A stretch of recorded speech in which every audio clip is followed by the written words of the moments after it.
I know back when they were like mailing so many of those out, I saw web pages of people that turned them into like crafts projects. Because what are you gonna do with like they would literally request like 100 CDs. And we're live and streaming. And is Sarah not joining?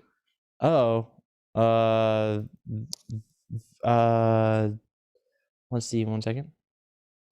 Didn't see anything.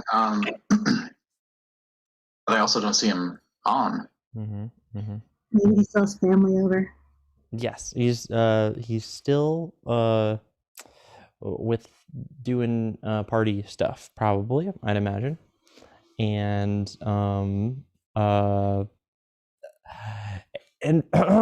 previously Character taken. Yes. Sorry, go on. No worries. Previously on the Clarion Gloom Saga, there was all kinds of stuff. Is the audio playing through the headphones? Yeah, it is. It's just very cool.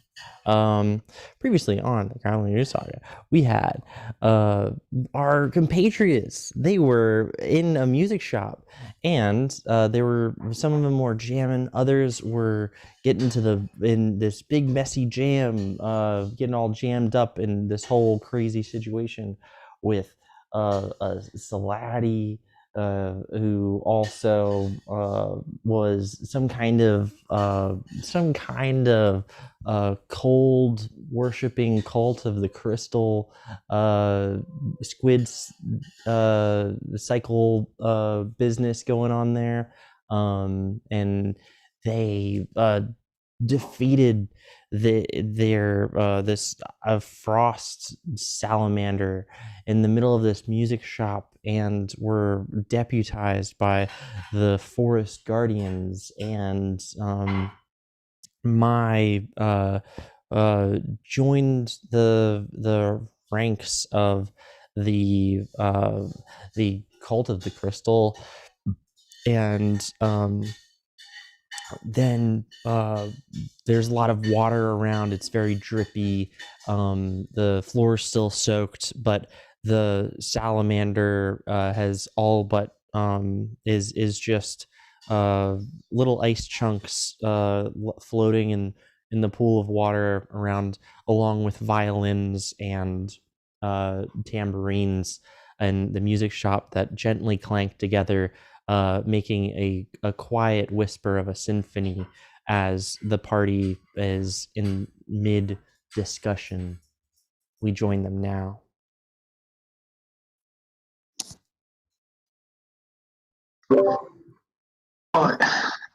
So, do you think that we should abandon our quest and sort out this restaurant tiff that's happening, or should we complete our little quest and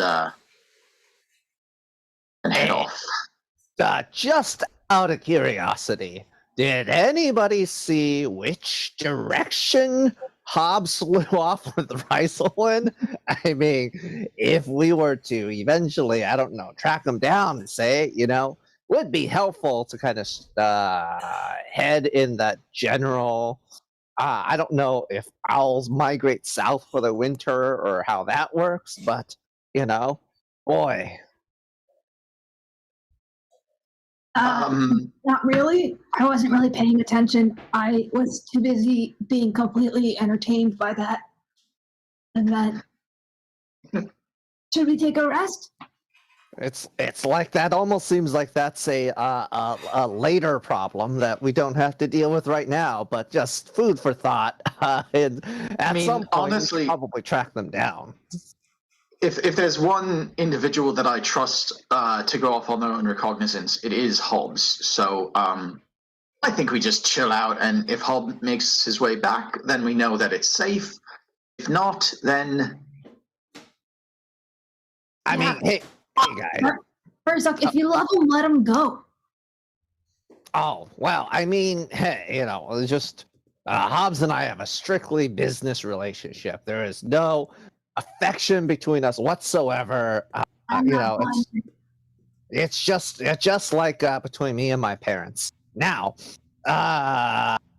I guess we have a restaurant dispute to settle. Should we do it after we rest?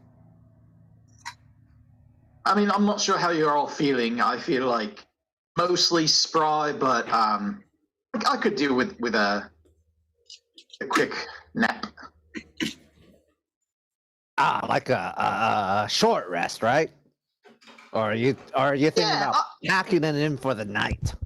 I would say like an intermediate to short rest. Yes, I'm down. rest of brevity. Oh wait, yeah, it's funny because this whole restaurant business started because we were gonna break for lunch to take, just take a breather and get off our feet for an hour or so, and now it turns out we opened up another can of worms. What are the odds of that happening? Let's see. Very little. Yeah, it's unlikely. So maybe what I think you're saying is maybe we should just sit here and finish our meal for the next hour or so. Just take it easy, and then by the end of it, we'll probably feel like we're ready to, conquer the next thing. Yeah, Exactly. you get it. Yeah, that's good. It's lunchtime anyway. Yeah. And I mean, we've got some food in front of us, so it's not evidence. Let's eat and let Lily and Gregory fight it out themselves.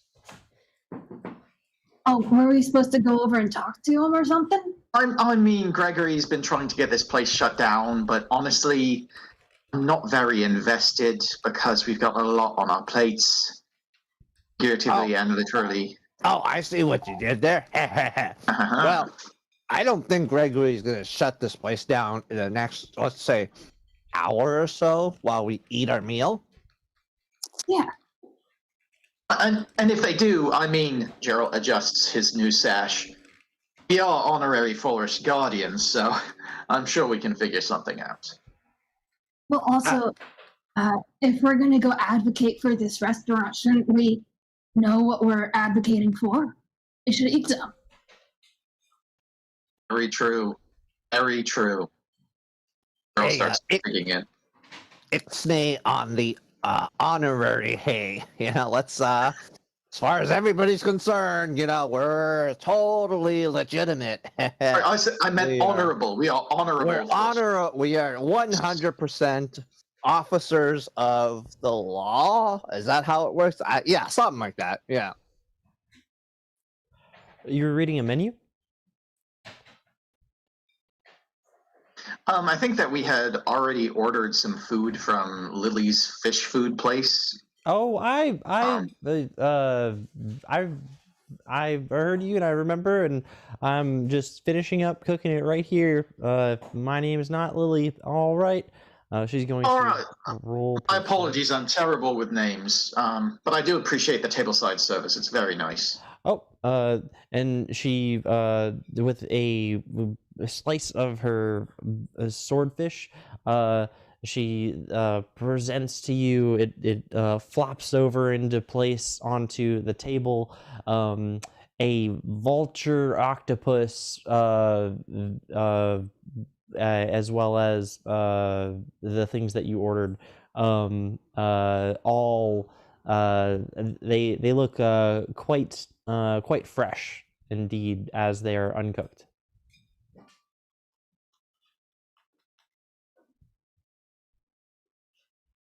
Lovely. So this is sushi then. Is that how that works? It's yes, it's the sushi, and it's my specialty here at the foodery, the seafeedery. Wow, Oh man, yeah. When in Rome, I guess we'll all have some. Yeah, you if you're tasting it, it tastes delicious, as she got a 16 in her performance and carefully cut it where there's no vulturic poisons from the octopus. delicious. You did a great job. Why? Thank you. I simply must thank you. I can't thank you enough for being a friend to me in my hour of need, because they're here to close my shop in but an hour from now. Oh, okay. Well, that changes things. Girl, there's a. I mean,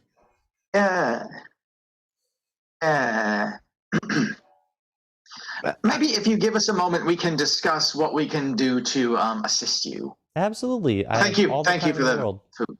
Yeah. You're welcome. Yeah. Hey, and by the way, guys, this guacamole is really spicy. I'm just warning you now. If you take like a big dab of this green stuff, it's super spicy. Yeah, just a warning. That's the vulture. And she picks up her utensils and swordfish and trots off behind the counter where there's lots of clings and clangs. So as we take our repose here, we are going to yield off the Rocks Tavern to parley with the witches and your new friends, yes?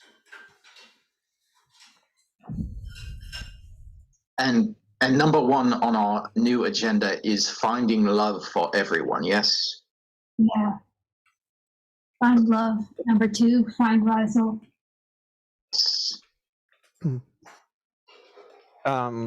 If you're taking this short rest, I will regain 1 spell slot because I don't remember what I cast, but I have it marked off. So as it's a short rest, right? Oh, never mind. I was going to say that you also regain a friggin' level, but I think you need a long rest. yeah, I think it's a long rest for that. I was just wizards have an ability; they can regain 1 spell slot on a short rest. So, and I had marked off a level 3 spell. I don't remember what I cast, but because I didn't burn anything recently. I think. Oh no, that was. I can't remember. It might have been a suggestion. It's probably haste. Actually, I remember we were gambling, and I was like, "Who do I haste?" You definitely cast haste on Gerald. I was gonna cast it on your opponent. Look, come on, who do I have my money on? Right, so I need to get that that spell slot back. And a troll enters the building with a lead tiger in a leash, and he seems very very concerned as he looks around. He's going to roll perception. 18. He spots you. He trots on over and sits. May I sit at your table?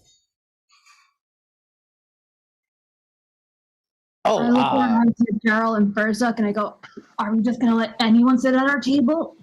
No. Hey, this is really awkward. That slot was supposed to be for our dear, very much beloved and concerned friend Rizel, who was supposed to be here any minute. Any minute he might just show up. All right, it is much understood. He walks out with the lead tiger on the leash, and the bell rings. Ching. I mean, Boy. we could have. I hope we don't regret that. I'm sure it's nothing. I mean, if it was anything important, there would have been some sort of insistence. Although, I come into a restaurant, ask to sit at a table, and then leave when you You don't get a yes immediate. Yeah, it's a little bit, you know. Should we? Yeah, You mean- yeah, Gerald, yeah, you're right. Go get him. All right, I'll go get him. All right. Roll perception as ka-ching cha-ching. Gerald walks out of the door. It's a big old natural 2 for an 8. Yeah, it's you look around, you see a teeming city of trees and lots and lots of amphibial animals pulling around, rodent style animal people, and you don't catch a glimpse of this ogre, despite how large he was and how peculiar his familiar was. Gerald goes back inside. It sounds either he can teleport or he was a figment of our imagination. Maybe it's something in the food. Yeah, it's, an ogre leading a tiger. Wow, that's just a crazy. Wow, mass delusion. Can I ask you all a question? It's about Rysel, real quick. Sure. He I mean, he wanted to- will show up. I'm just saying, he will show up any minute now. Oh, I'm sorry. Well, that wasn't the question. Naturally. He really wanted to be part of the gauntlet. Do you think he can actually survive that?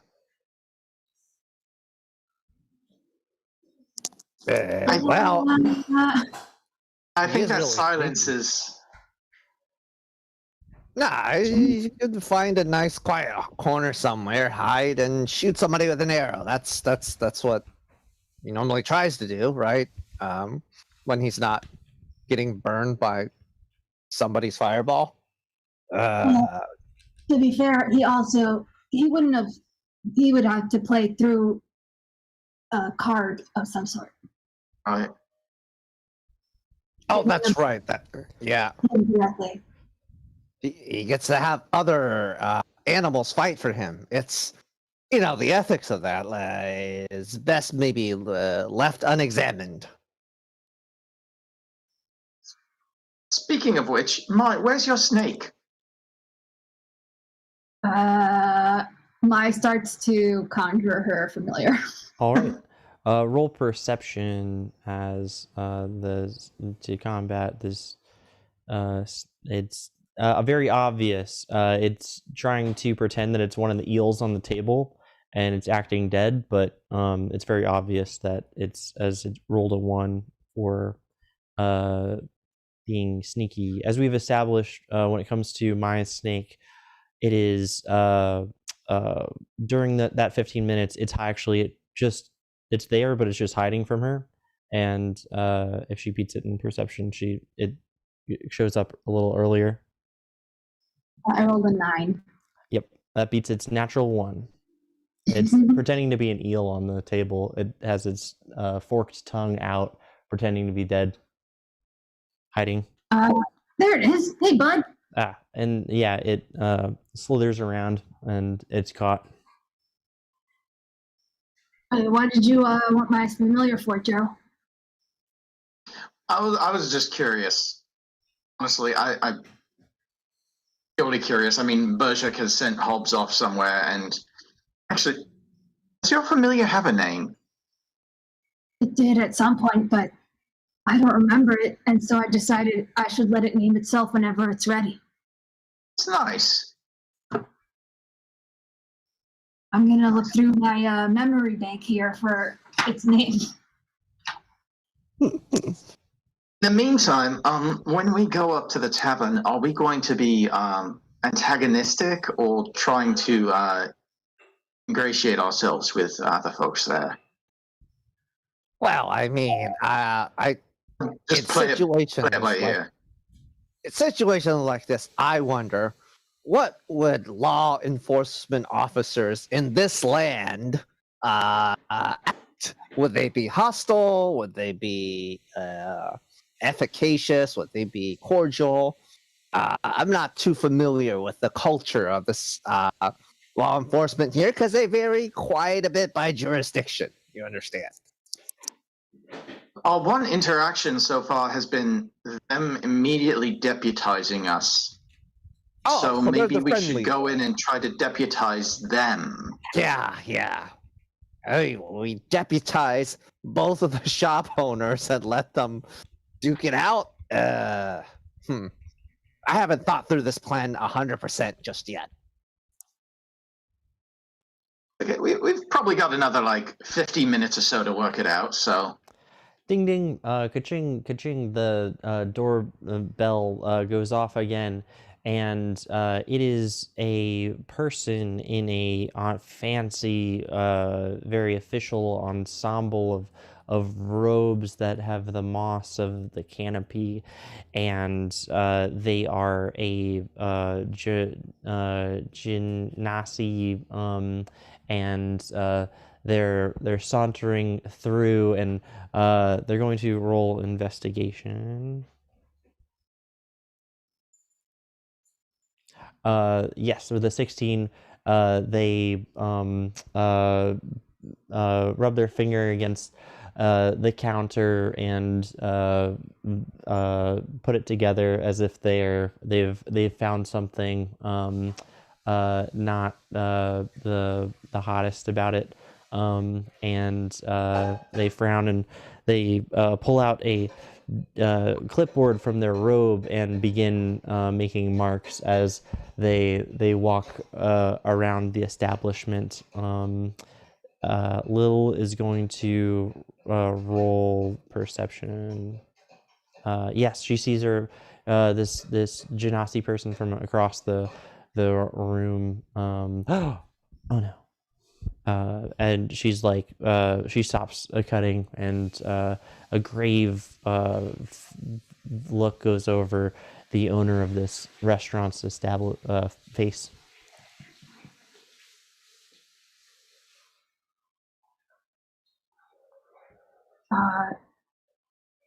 I wait 50 minutes. All right.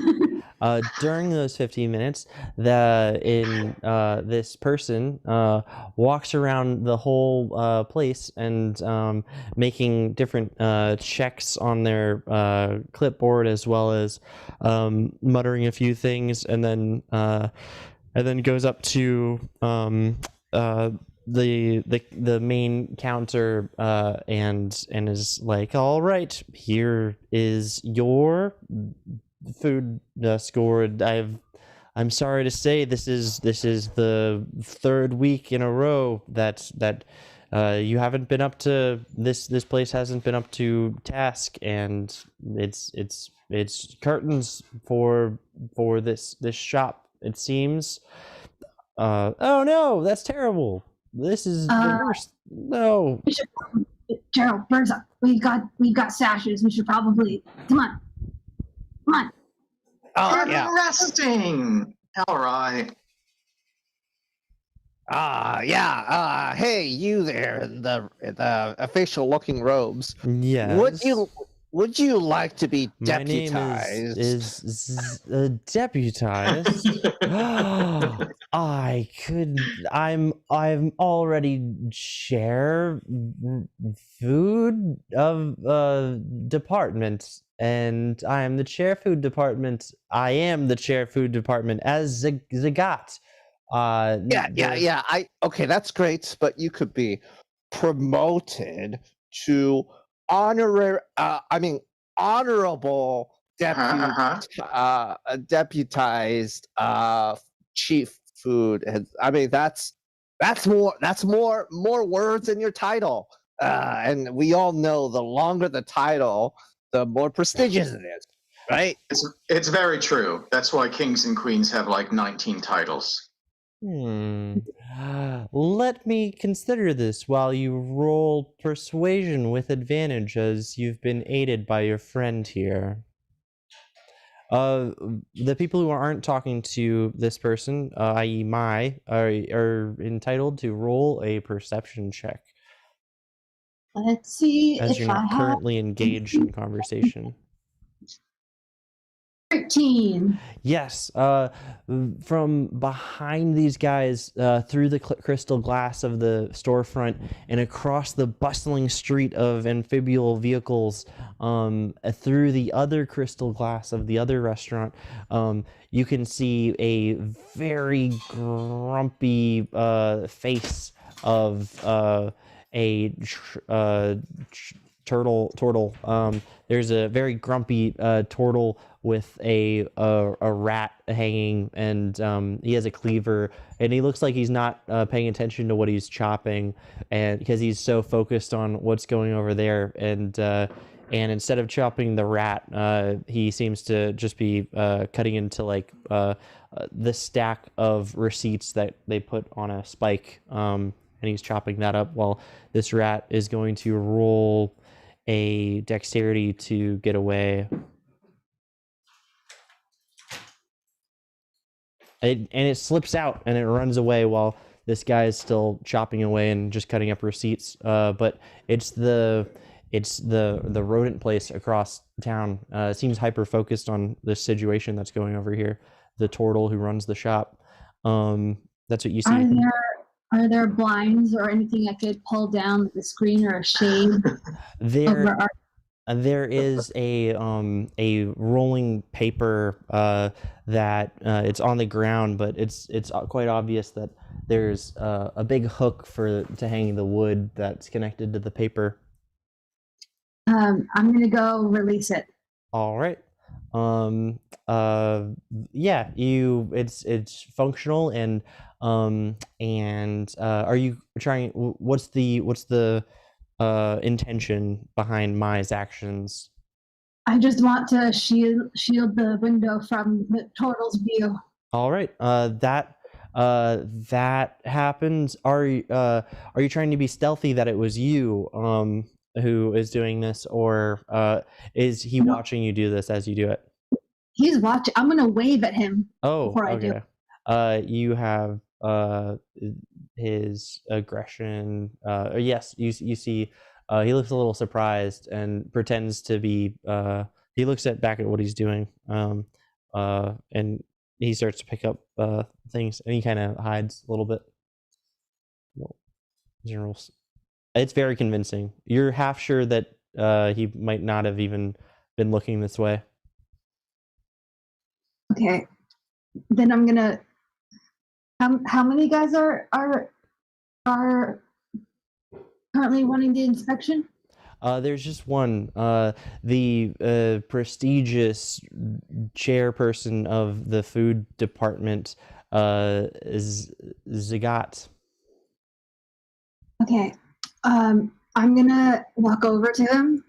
And I'm considering this offer. What is your persuasion? 12 on the persuasion. I myself will roll wisdom. 17. It doesn't. No dice, friends, as I have tenure and have no interest in changing departments. In that case, I'm going to take the clipboard out of his hand. All right. Are you stealthily doing it, or by force and it's obvious? Stealthily. All right. And he goes to, and that's why I must give this F to you. Here's your third F, and you're going to. He looks back down. Does he have it? Roll. Beat his. I guess. Yeah. You just roll stealth for if it happens or not. At 13.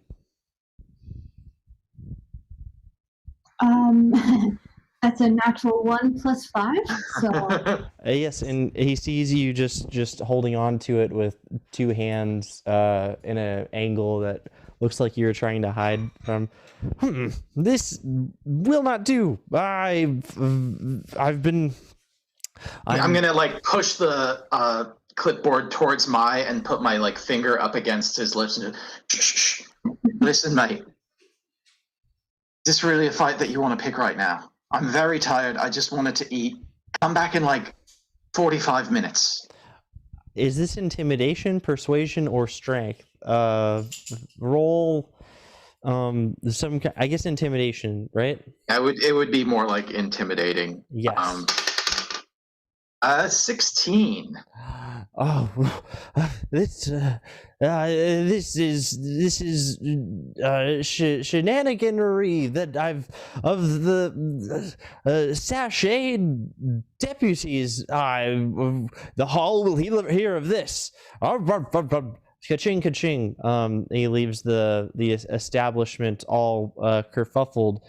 You notice that he doesn't seem to go towards the hall through the silhouette of the closed window. You just see his shadow kind of dissipate across the street, and you hear a fainter ka-chang ka-clong of another establishment's doors opening. Oh, I'm gonna run across the street. All right. There's a hustle and bustle of all kinds of amphibious vehicles rushing across the street. These whale sharked buses and all kinds of forest vehicles. Roll dexterity to not be trampled by this network of critters for 11 or higher. Oh no, that's an 8.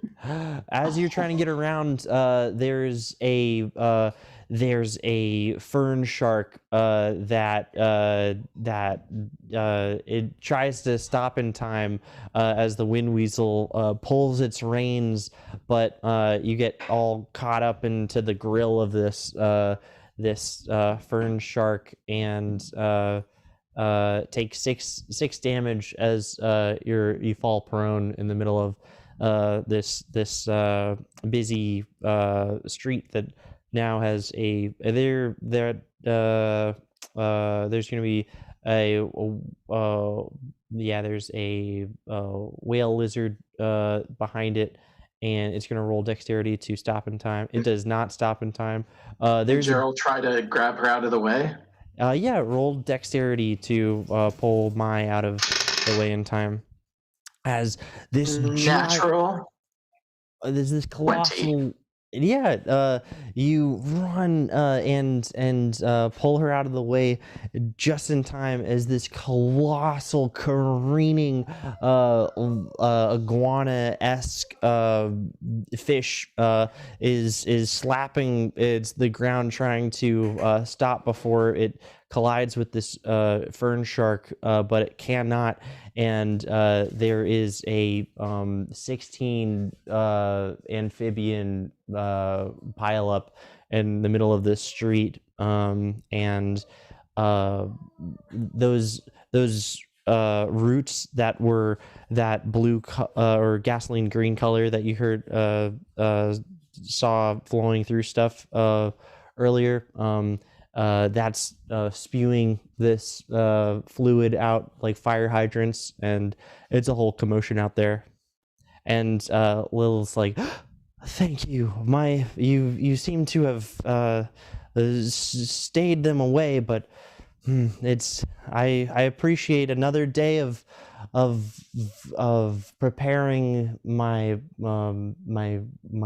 passion is what I live for, and I'm so grateful for one more day of it. But sure enough, the next day will come, and they're just waiting to give me my riddance of. It's terrible, but thank you." Well, don't you worry. We can go to the food safety department and deputize everyone there. That'll solve the problem. That solve the problem. That sounds exactly like the solution. Oh, this is wonderful. You truly are a party of nice guys, and for that you'll know that I am always here to help you. Anything that you need, I would like to give you.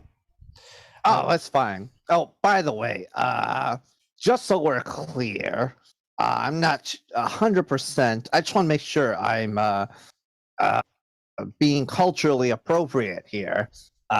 Does deputizing involve physical harm in any kind of way, like the subtle application of extreme fire and heat, for example? Is that part of the deputizing process normally in this town? Just want to, try to follow established cultural norms is all.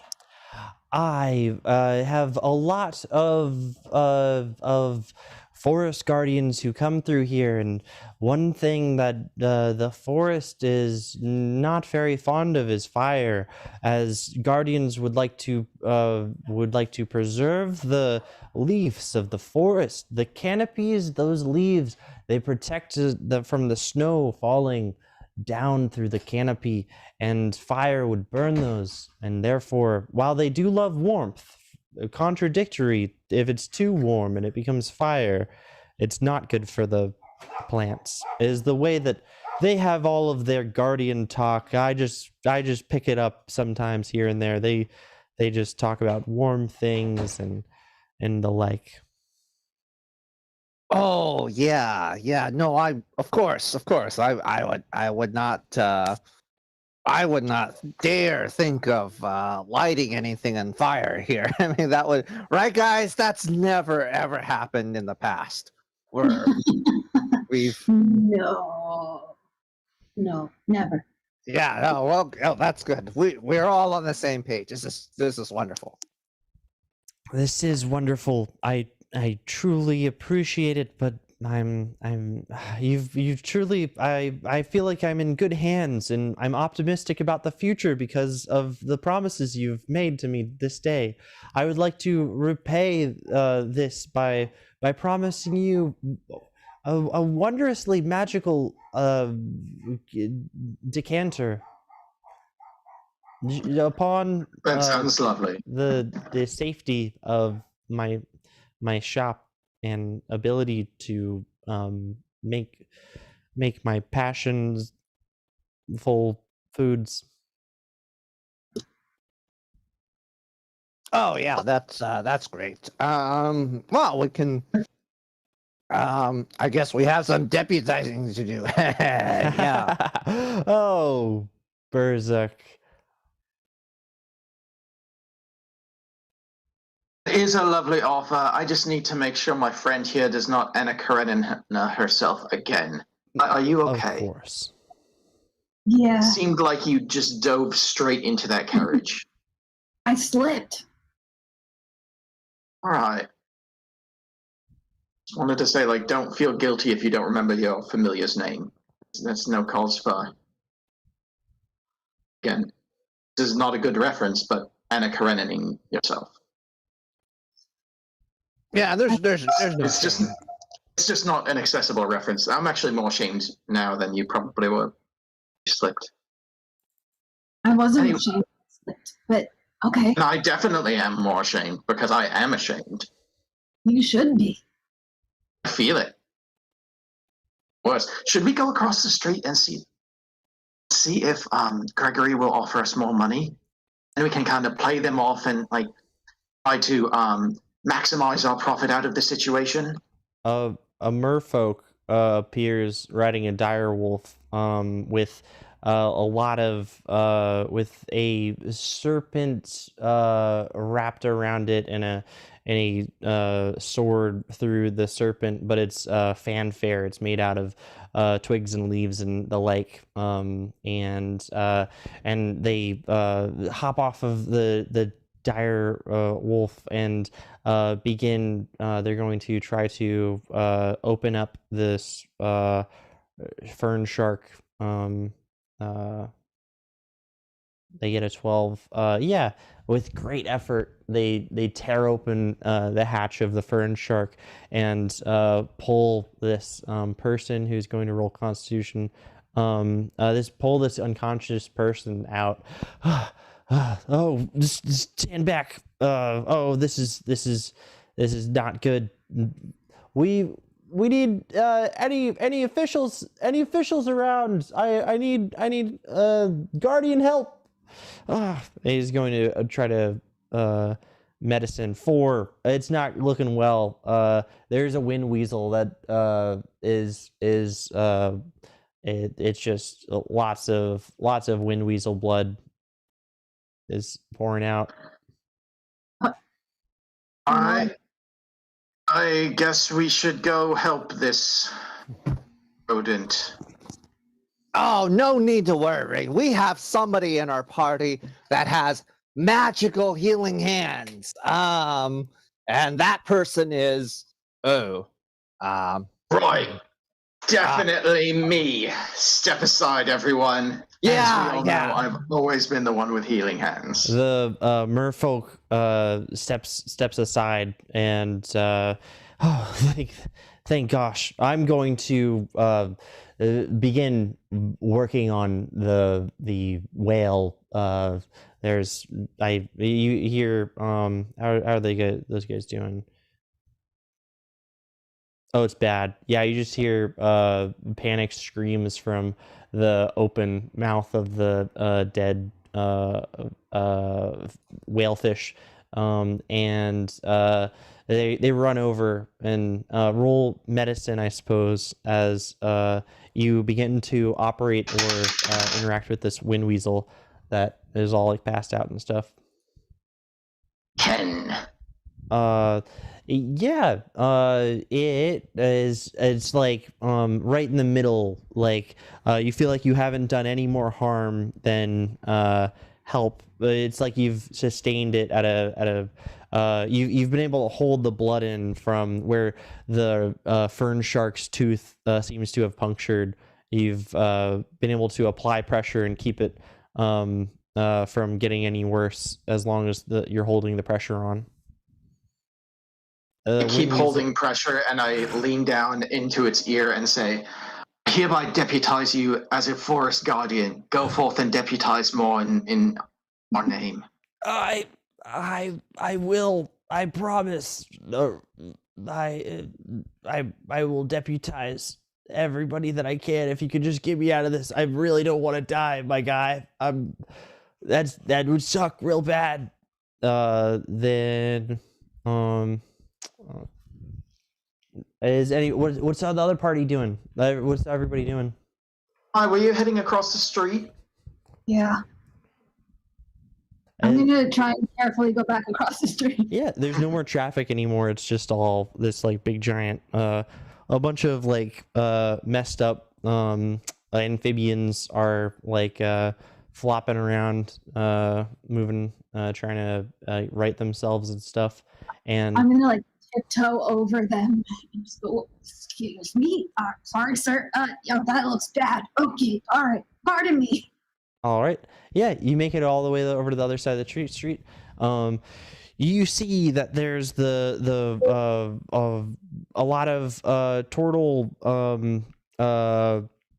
people behind the counter in behind the crystal front of this establishment, and you see that there's a bunch of rodents on around the back end, and there is all kinds of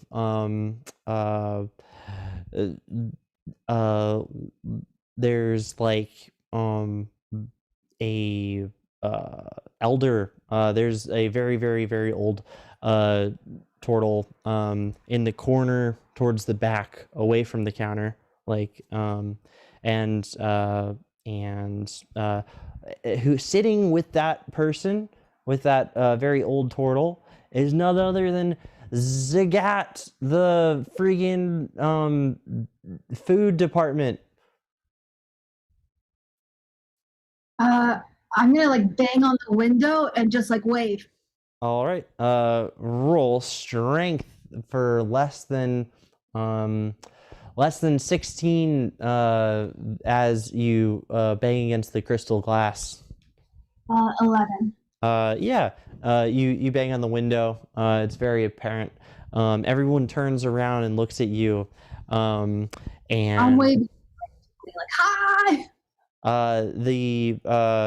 You see Zagat quickly throws his cloak over the side of his face and gets up from the table and moves to the back where it looks like the kitchen door kind of is. There's a porthole in it, and people from behind the counter, away from the elder, come out from behind the counter, and they're approaching the front door.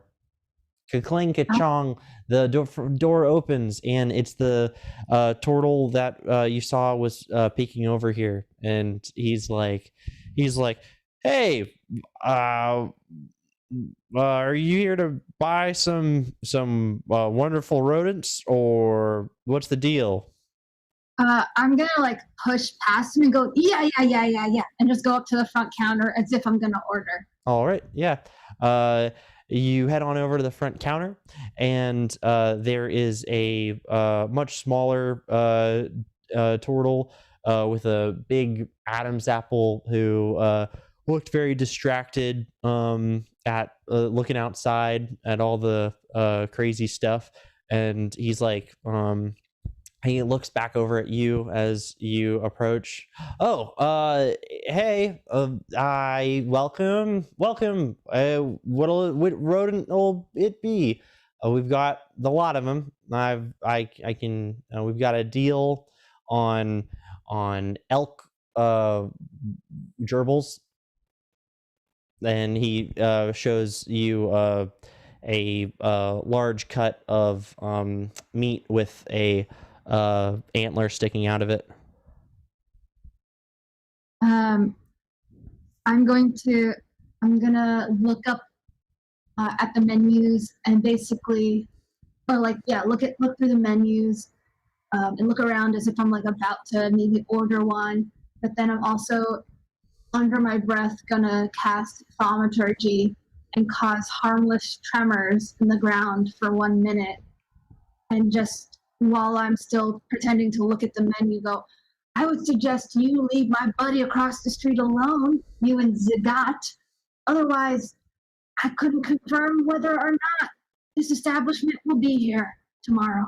All right, roll intimidation with advantage as the ground quakes beneath you, and roll an intense. Natural 20 plus 2. Whoa, yeah. The ground quakes in all the different ways, and your message is intensified by this, and the glass across the front shatters as your message comes to a crescendo, and you can see the counter behind the counter. The person with the big Adam's apple is panicking and hiding behind the gerbil elk cut, and using it to deflect things that are falling off, other things that are falling off of the ceiling, and shattered glass, and the other harmless tremors. Oh yes, they're harmless, and then the other one is it just runs out of the place afraid, and then the elder turtle in the back corner is like, he whispers something over to the one that was staring at you from across the street, and the one that was staring slides out of the booth that the elder turtle was in, and walks over to you and says, the elder doesn't want any trouble, and we can come to an agreement. He's agreed that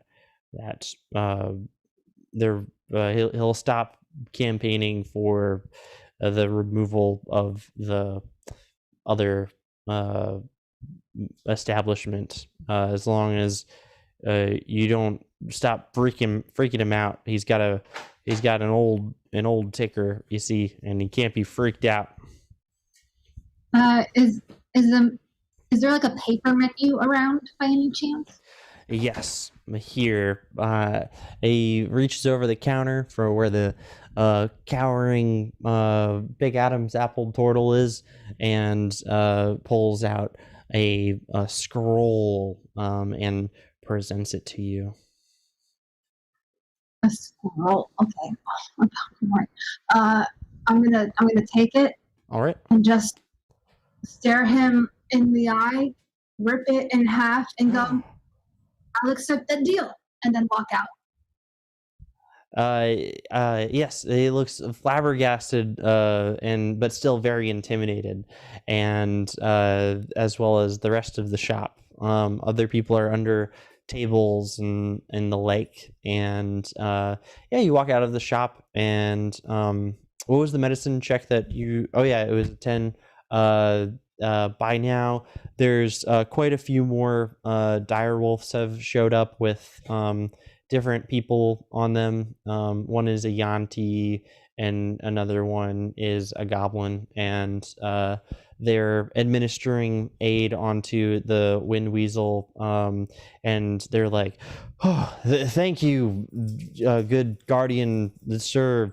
If you weren't here to hold pressure on this wound, this poor wind weasel sure would be a goner, and we'll take it over from here." And I mean, if you're sure you can take care of it without my magical hands, please feel free to. Take good care. Deputy's life is in your hands. And what did I say? I told you that we had magical hands in the party. I knew it would always work out. Those magical hands saved my life, and thank you. That's the one thing that I said was very important to me, and as I will spread the message and deputize everyone. I promise you this: I have a life debt to repay by deputizing the world. I will not sleep until the whole in forest has been deputized. Thank you. Don't sleep until there's a sash on the whole forest. As they the dire wolf doors slam shut, and he starts howling as it's running and speeding through the streets, and disappears. It's headed towards the halls. You know, guys, maybe we should invest in sashes. Yeah, they can get them themselves. I mean, it's like a way of showing that they're really ready for the task. I'm gonna just call into the store and be like, "You're all set. If they give you any more trouble, just find me." She comes out, wiping her hands, and looks quite pleased, and all of the worriedness that you saw on your face earlier is no longer all crazy worried, and has been replaced with some kind of ease of contentment. And she says, thank you so much, and then out of her apron pulls out, and as promised, here is the decanter, the magical decanter that I've promised you. And it is the magical decanter of invisible flying. Oh. It's a secret recipe. Don't don't give it over there to my competition. But I should probably not antagonize them by shaking my fist across the street anymore. While all things bury the hatchet in that. That sounds good. Yeah. Mm-hmm. Thank you so much. You've done wonderful things for me and my shop, and my passions of making my foods. Thank you. My seafeedery. You're always welcome. Oh. Farewell. She walks through the door, and by now, with the incident no longer an incident, and all the different creatures that weren't deceased, all the large vehicle creatures that aren't the reef shark or the big whale, the two main ones. They're all righted, and there's a lot of traffic moving again in this area, and it is quite calm. Everything seems back to normal on this street, except a little bit more peaceful, as there's not this air of dread over the loss of a shop. Oh, you've done an amazing thing saving this local business. Well done. Well done. You see in her arms is a large decanter, and it's in the shape of a wing with a hand over it that looks like it's blurred and moving back and forth. Oh, hey, did you pick up drinks to go? That's great, because I've been a little bit parched after. I mean, my hands are still quite bloody. If you could, I'd love to wash them off, if that's okay. I give them both an intense stare, like, get away from this decanter. All right. Gerald buries his hands in the dirt and uses dirt to rub the blood off. All right, yeah. The soil feels warm and like peculiarly warm. It feels like there's heat being given off from the very soil. And other than that, there's roots that run all around. And some of those roots are transparent and have the fluid of that I mentioned earlier. The one that's still spouting out of the like a fire hydrant from the pile up. I think we've accomplished our quest. So shall we go back to the material plane and go home? Do we have anything else we had to do? I think we've got everybody we need. Oh, wait. We need to get Hobbs. that's the one. Hobbs is missing from the party. That's what we need to get. Yeah. There's some other loose ends involved, with this lady whose name we couldn't speak and now we can speak. I'm not sure if we can speak her name or not. Yeah, I guess we should stop some cultists as well. And they say there's a nice fountain somewhere around for, I guess, sightseeing. Wait. I forgot. At the top of the list. We're still looking for love, weren't we? Yeah. Right. Don't think I'm going to find it right here. I mean, like, that wind weasel was a little bit needy, but it didn't feel right. Yeah, it just seems like you would be taking advantage of the situation, Exactly. That's wow.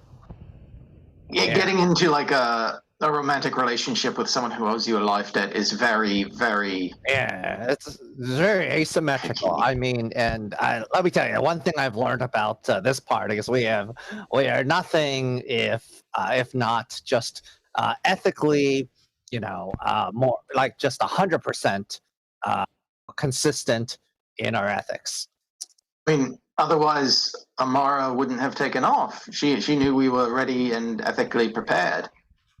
We had outgrown the need for her ethical guidance on such matters. It's just, boy, yeah. Oh, that's the other thing. The Aparoid threat that was going to destroy everything. Oh, yeah. We should, yeah. Oh, were we supposed to go to somewhere to meet with people for something? I mean, we were also starting a band, and maybe we were going to go see Tatiana in the Crafts District. Right. No, I mean, like, I look at the little crystal. I like find the little crystal thing that guy gave me. Yep. Yeah. You look at the crystal. It shimmers a gasoline green. And as it does, the veins in your palms also glimmer the same tone. Oh, I think I was supposed to meet these people. The cult. Oh man. You mean Okay. Githriel? It's the cult of the crystal gemstone. Yeah, Githriel. You remember? Yeah. Of course. Githriel's deeply important to you. Why wouldn't I remember? Should we go? We were going to deputize everybody, then go to the tavern. I mean, we can two birds, one stone this. Just like, heard of a walk and talk, we can do a walk and deputize. Also, I'm curious about something. The cult of the crystal hates warmth. I'm curious if the crystals themselves hate warmth. Would you mind? I just wrote a note that said deputize two birds with one stone. That sounds about right. No way to misinterpret that.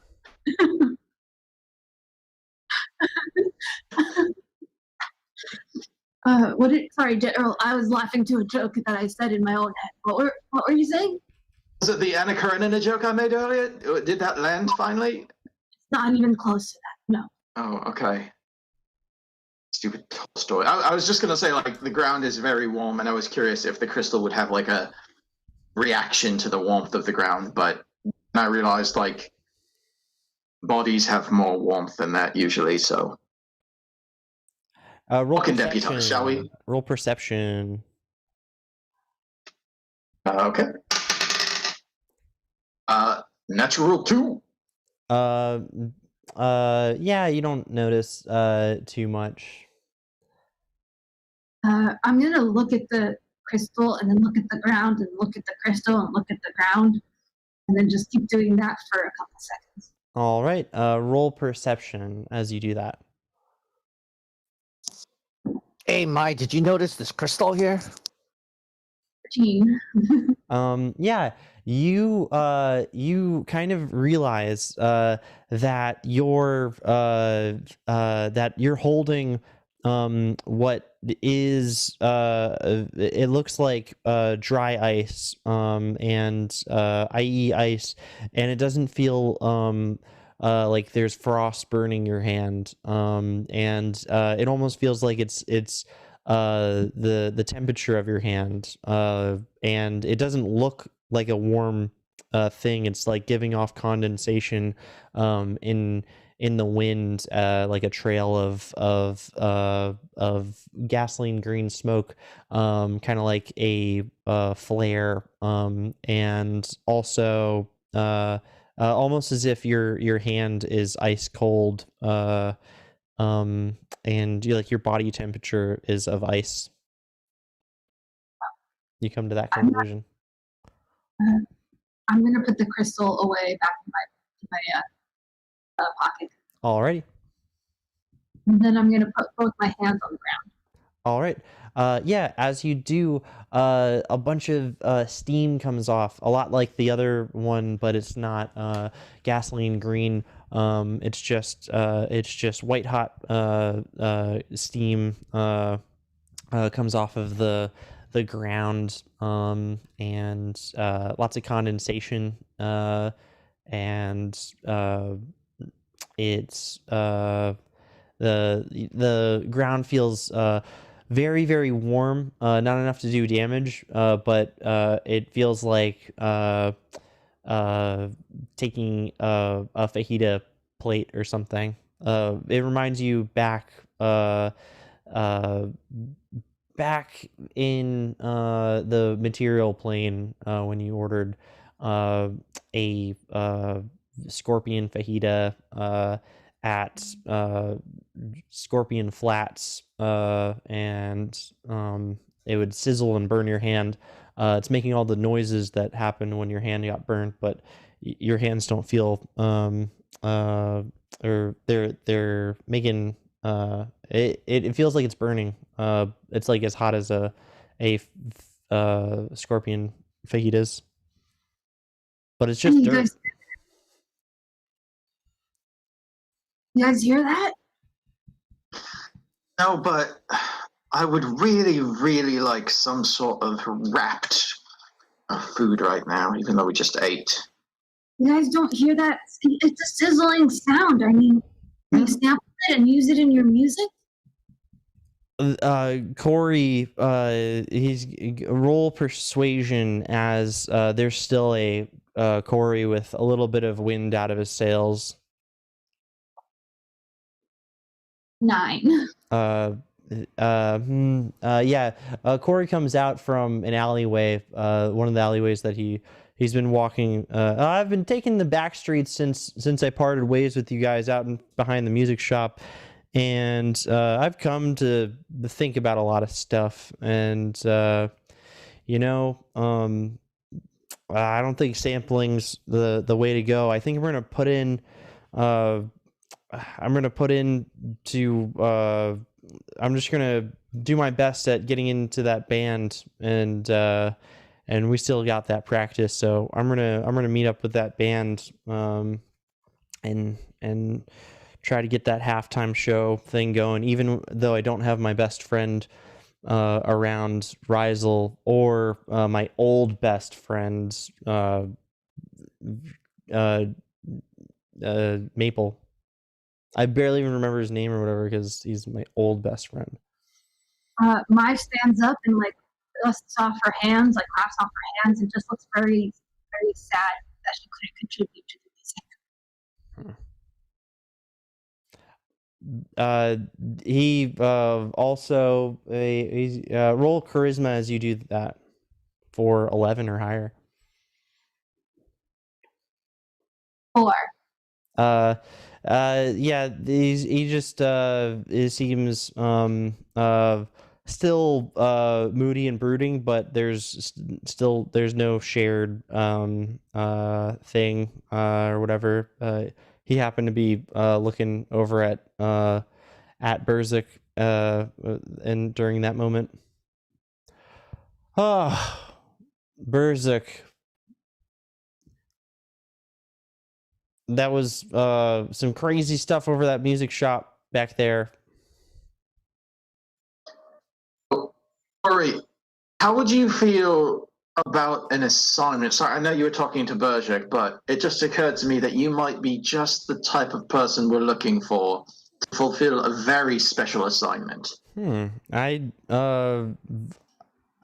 I gotta stand out and show Maple that I can do great things without him. So a special assignment. Well, that sounds wonderful. As a deputy of the Forest Guardian, I really think that there's a lot you'll be able to do. So go forth, deputize the other members of your band. And if you can, find a couple birds. Alrighty.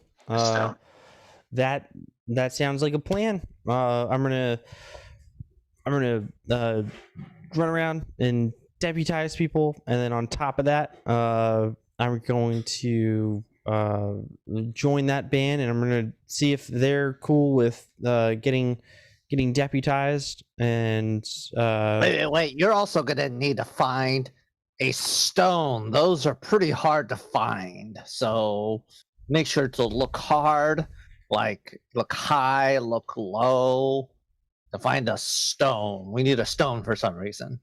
All right, I'll keep that in mind. I'll keep an eye out for a stone while I'm deputizing my new bandmates, and that'll be that. Appreciate it. I suppose it's about time for me to head on over and meet up with the band wherever they said that we were going to meet at the old Off the Rocks. Would Amara have written down? The old Off the Rocks Tavern? Yep. All right. I'm headed over there. It's good seeing you guys. I'm happy that I bumped into you. I was in a bad way since walking away from Maple, and Maple heading out with Rizel in the lake. Oh, bye. He sprints. He's just running. He runs away. There's a... Don't they live together as well? I mean, we found them at the same house. That's going to be really awkward when they get back home. Not my business. So, what do you say? Continue deputizing people as we go to the same place Corey is going, just slightly behind him? Yeah, but just so we're on the same page, I can only throw 3 fireballs a day right now, right? I mean, that's... I'm sorry, were we referring to the same deputization process when you say deputize everyone? I just figure that if you give everyone the authority to uphold the law and enforce the law, and that means that there's not a special class of people that has the sole right to do that, and it gives everyone more agency as part of a society. You're talking about burning people alive, aren't you? Well, that's saying when you give somebody a hammer, everything looks like nails, right? Well, The hammer? Yeah, it just when you could throw fireballs, everything. The world is measured in 20-foot radiuses. You see, it's kind of funny how that works. You know what? I'll be behind that if you give me 4 hours or so to meditate. Wow, yeah. I mean, the day's not. We just had lunch. We certainly we still have some things we can do in the afternoon, right? Sure, like I could meditate for 4 hours and then be able to weather your deputization process much more effectively. If you had something else in mind, I'm all ears. I just thought like we were going to be heading to the Orthodox Tavern first, but that sounds right. I believe we had considered where to go, and that was on the menu since we had feeling better after lunch. And if you're gonna meet someone, like a tavern's a really great place to meet people. So yeah, maybe we'll find love. And the great thing about taverns is usually the main room, 20-foot radius covers a lot of area in a market, right? It's just funny how that works. So it's in a way no coincidence, I'm sure. In a way, we're killing 2 birds with 1 stone. Now I'm starting to think that taverns are designed by wizards just to like contain their spells. And they're like a fire hazard with all the wooden furniture and everything. Like the whole thing is a health code violation waiting to happen. Are all wizards just like tavern engineers? Clearly they need clearly this is the society. This is what happens when they don't have OSHA and fire codes and all that stuff. It's all everything is a trap. Hire an interior decorator, they come in and they're like, some of this furniture seems a little uncomfortable. Why don't you get something that's like a nice flammable soft fabric? Yeah, that's not flammable enough. I mean, glass? I mean, really? Glass? Why don't we use that parchment stuff we were doing? Yeah. But yeah, no, tavern sounds good. Tavern. Let's get a tavern. Yeah. Yeah, taverns are perfectly safe places. Can we get a short rest in there? Yeah, there's you got a short rest over when you were inside of the eatery at the sea feedery.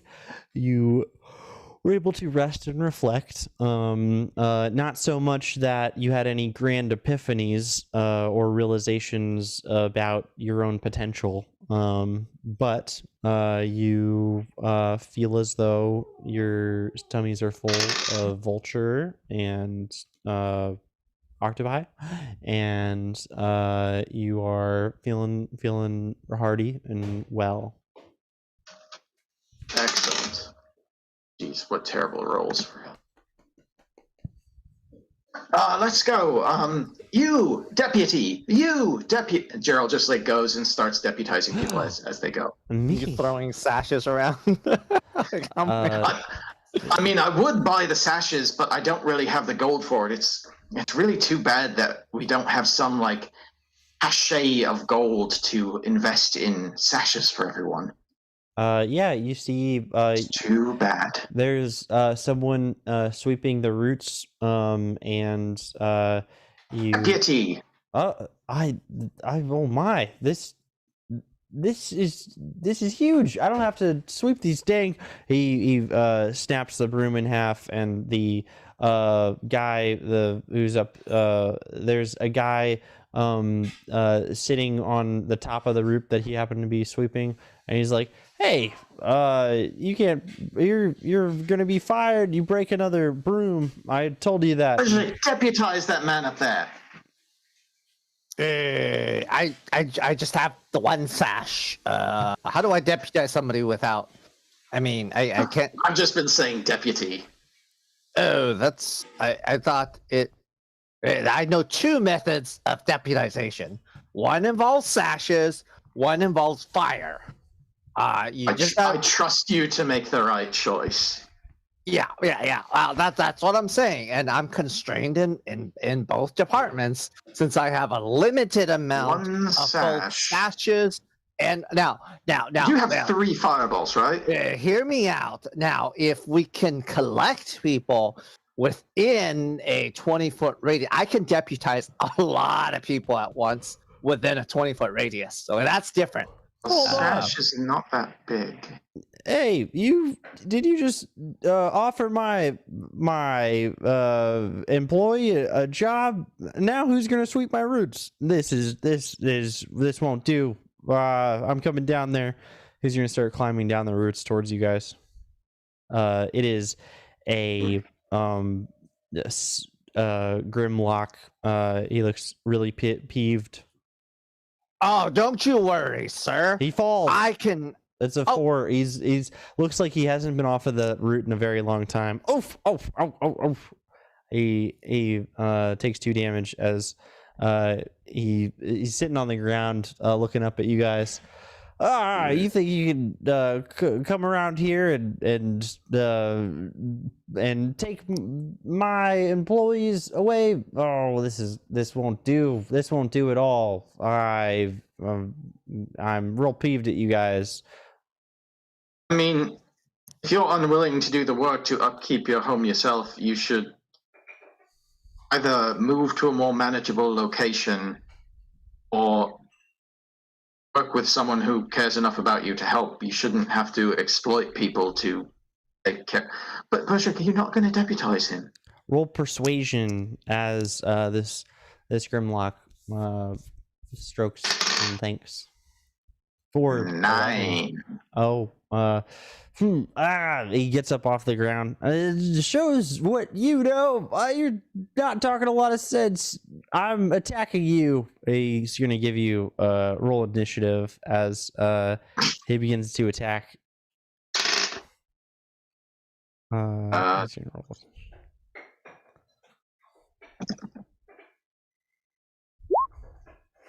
21. All right, 21. And if you didn't want to deputize him, you could just say so. I mean, 26 initiative. all right. Yeah. Time seems to stop around you, Berzuk, as all of these things are happening. You're considering. Gerald is asking you to if you're going to deputize this Grimlock, and then also you're trying to decide between You're holding your sash in one hand and the tingling magic embers of some kind of fireball in your right. And as the camera swirls around you in bullet time, and there's amphibial vehicles passing in super slow-mo behind you, and this Grimlock has a really fist raised high and a kick and knee ready to punch and kick at Gerald. And he's immediately next to Gerald and you. What is? Oh yeah. Roll initiative to find your initiative order and let me know. Mhm. And Berzuk is he's just gonna cast suggestion. Oh, whoa, hey! Instead of punching this guy, I think you you just have you ever seen that show Undercover Boss? You really want to know what it's like to sweep the floors just like your employee does. So maybe you can give him some tips on how to sweep better, improve the efficiency of said such floor sweeping. So why don't you be Undercover Boss Sweeper? all right, he's going to roll. I believe it's wisdom. That's a DC. Yeah, it's a DC 14 Wisdom save. All right. He gets a 16, and he's like, the only cover that I'll be is under the canopy at the top of the root while all my employees are sweeping the bottom of the roots. That's the way it works on this tree. Ah, damn it. I knew that was a dumb idea for a show. Okay, fine. And Gerald, it's your turn. You see this guy who's getting ready to punch and kick you, and he's yelling, "Attack!" Gerald is just going to loosen his knees a little bit.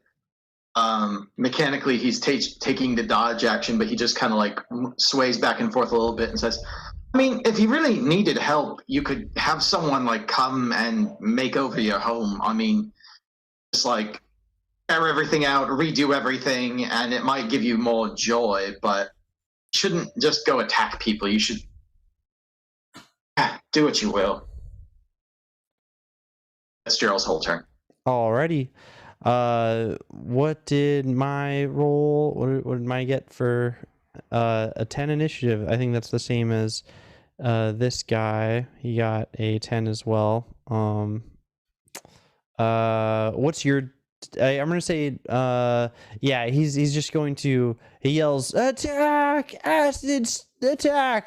Acid splash!" As he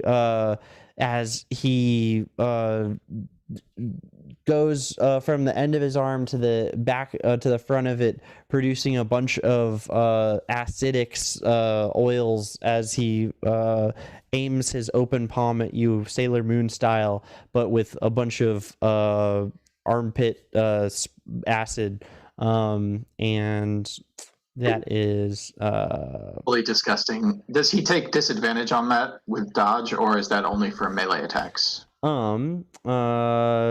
can maybe see. I think Acid Splash is a save, not an attack roll. I think if Gotcha, it has an gotcha. attack roll, he would have disadvantage. So that would include ranged attack rolls. But this is a dex save on Acid Splash, I think. Yep, dex save.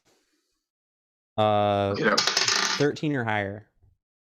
26. Wow. Yeah, you somersault around all of the droplets of steaming acid as it falls harmlessly onto the root and begins to sizzle. And you see this happen. What's Mai doing? Maya is truly in awe of Gerald's sudden skills in combat. But this thing just attacked our friend. How far away is it? It's immediately next to Gerald. If you were with the party the whole time, then immediately next to you as well. If you were hanging back, it would be further away. It's like watching Gerald like punch somebody 8 times in 6 seconds. It wasn't impressive, but watching him dodge an acid splash with like somersaults and stuff, that all of a sudden it's like, how'd you do that? Okay. I guess I was with the party, probably with the party the whole time. All right. So I'm gonna just like take a step back and go like, what the what? As you take a step back, it opens you up to an opportunity of attack, and he's going to sling another acid splash your way. Roll Dex 12. 12?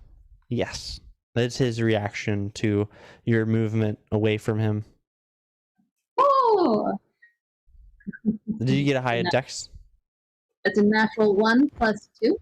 Oh.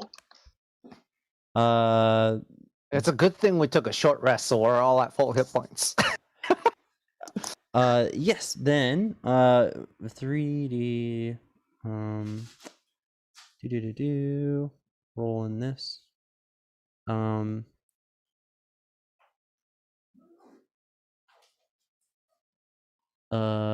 3 plus 2 plus 4. Whatever 3 plus 2 plus 4 equals. I have no idea how to even begin to count 9. that. Yeah, that sounds like right. That's 9 points of damage.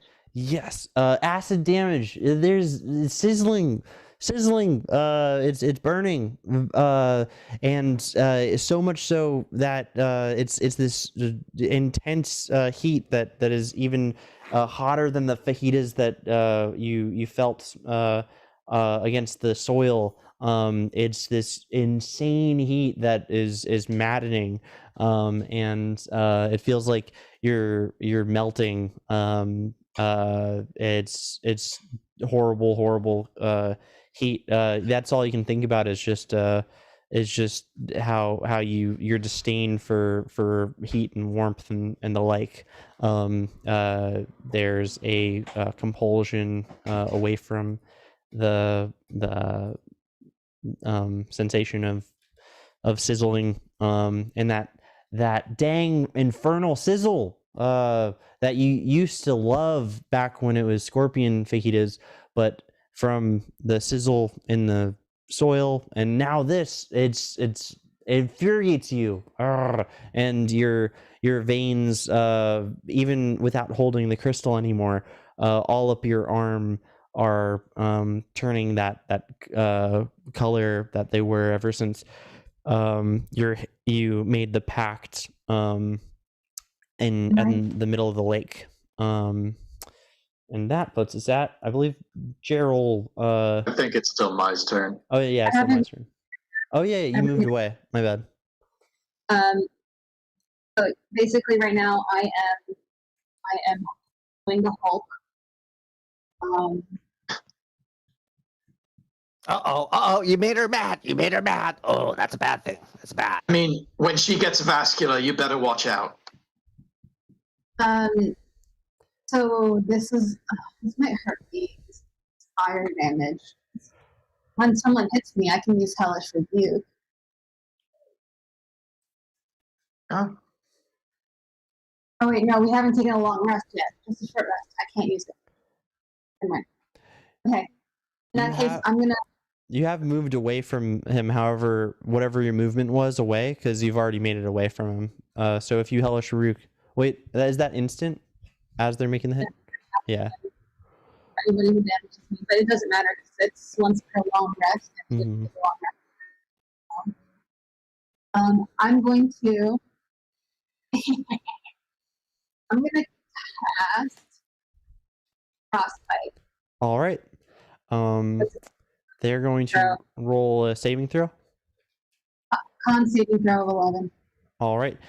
He rolls 9 as he's not completely paying attention, as he's still reveling in the successful hit. as frostbite. He's stricken with this this coldness. How much damage? Or you can roll damage. 8 points of damage. All right. He is 8. Yes. It's his flesh begins to solidify around his shoulders, and the end of his nose and tips of his ears are freezing, and he winces in cold as condensation fumes around him from how cold he is, and he shivers, and that. So it takes damage, and it has disadvantage on the next weapon attack roll it makes before the end of its next turn. He's like, your employer is in danger. Attack employees. As he shivers in cold and his teeth are chattering, you see there is a bugbear and a gnoll look over from either side of the route that you guys are standing on, and they ready their brooms and begin to approach by either side, trying to surround you. One is going to engage one side and the other side. So the first one's going for Gerald. 19. If it's attacking me, it has disadvantage. All right. 8. With a weapon, that is. Yeah, it has a broom, and he swaps at you with the broom, but it misses, and that was the other one is going to swap at Berzuk with the broom, and he gets a natural 1 and tumbles and is prone now on the ground, looking very confused about what's going on. And that puts that Berzuk. There's a bugbear is looking up at you, prone, confused about what's going on, and then there's also a Grimlock who is freezing in a frostbite, who's chattering his teeth, and there's another guy waving a broom at Gerald as Gerald continues to do evasive maneuvers around the broom. Oh man, I feel kind of bad because you must be a really great boss for your employees to be willing to fight to the death for you. Wow. I mean, geez, I don't know if you paid off their student loan debts or something or what, but you know what? I don't need the whole backstory right now. Okay. So they're attacking us from, I assume, 3 sides. Yep. And so I can probably catch 2 of them in an area, not the third, because then the There's area a would Gerald probably in the way. include us. Yeah. So I'll go ahead and cast a hypnotic pattern on the Grimlock and the guy on Gerald's side. It's a 30-foot cube, but I'll just try to catch the 2 of them on the same edge. All right. And I'll just kind of ignore the prone guy for now. All right. Yeah. And they have to make a Wisdom 14 save, or be incapacitated. All right. The guy waving the broom is stricken because they don't make it, and then also the chattering, freezing Grimlock is stricken as well with this hypnotic pattern, and they're both staring in your direction. And just the prone guy, I'd be like, "Hey, listen, listen here, chum. It just you might reconsider your employment if I don't know what the benefits of this job are, but is it really worth losing your life over? Because I don't know if you noticed this monk guy, he could punch really fast. He has a lot of fists. I think that's how it works. My pops said that I gotta work here to build a resume so that I can get into the halls as a guardian, and it's a little good on my academy sheet if I have a background work of if I'm stable for a year or two at a place like this, sweeping roots. Well, that's your call. It's nice knowing you. I hope you get a chance to stand up before you get pummeled into little bits. I suppose you're right. I've it all I mean well. But I understand, as with nothing but admiration for guardians, you like you guys. I hope to become one of you someday. That's why I work here. You got to do what you got to do. Bumblebee, I suppose. Oh yeah. I can't give this job up because it's my ramp into my true dream of joining the ranks of you guys. So he's still saying this prone. Hey, no, Gerald. That's I think Gerald has a particularly punchy method of deputizing people, right, Gerald? Hey, and I've got a particularly sweeping method of moving this mop around. So once I get back up on my feet, I got to swap you with it. All right, Gerald. Hey, you do your thing. If I were to go attack the guy who's prone, would that break the others out of it since I'm attacking one of their allies? They're incapacitated. They're incapacitated until they get damaged for a hypnotic pattern, or unless somebody takes an action to shake them out of it. Yes, ditto. That's exactly the thing I was about to say as well. Yes, that sounds right. That checks out. Sorry, I pasted the text into the Roll20. Gnarly. Oh yes, perfect. There's a twisting pattern of colors that weaves through the air inside the cube within range, and the pattern appears for but a moment and vanishes. Each creature in the area who sees the pattern must make and so these guys, they're like totally zonking out on these crazy waves.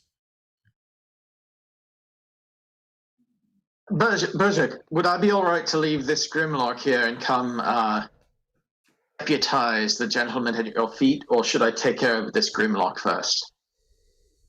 Well, he's gonna be out of it for the next, I believe, 1 minute. Perfect. All right, son, you wanted to be deputized. You're going to be getting a very harsh deputization for having attacked members of the Forest Guard with no provocation. I was yelling this for the sake of any bystanders.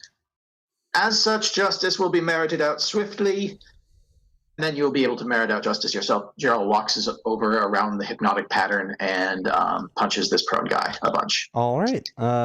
Roll to hit and see if you can beat this robust bugbear's AC of 14. Natural 19 on the first one for 10 points of damage. 10 damage. Natural 18 on the next one for 9 points of damage, bringing it to 19. Bonus attack. 9 health. 8 points of damage, so that's 27. All right. I just lean down. Oh. Happy with what you've done now, mate? I'm torn. My lifelong dream of becoming a guardian of the forest is realized, I also have been punched a bunch, which I'm not thrilled about, but I'm happy to be aboard. Were you rolling with advantage because he's prone? Yes, I was. Oh, okay.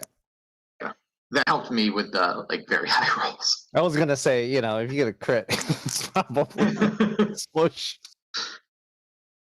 And Gerald's just gonna lean down, flurry of blows, kick him across the head.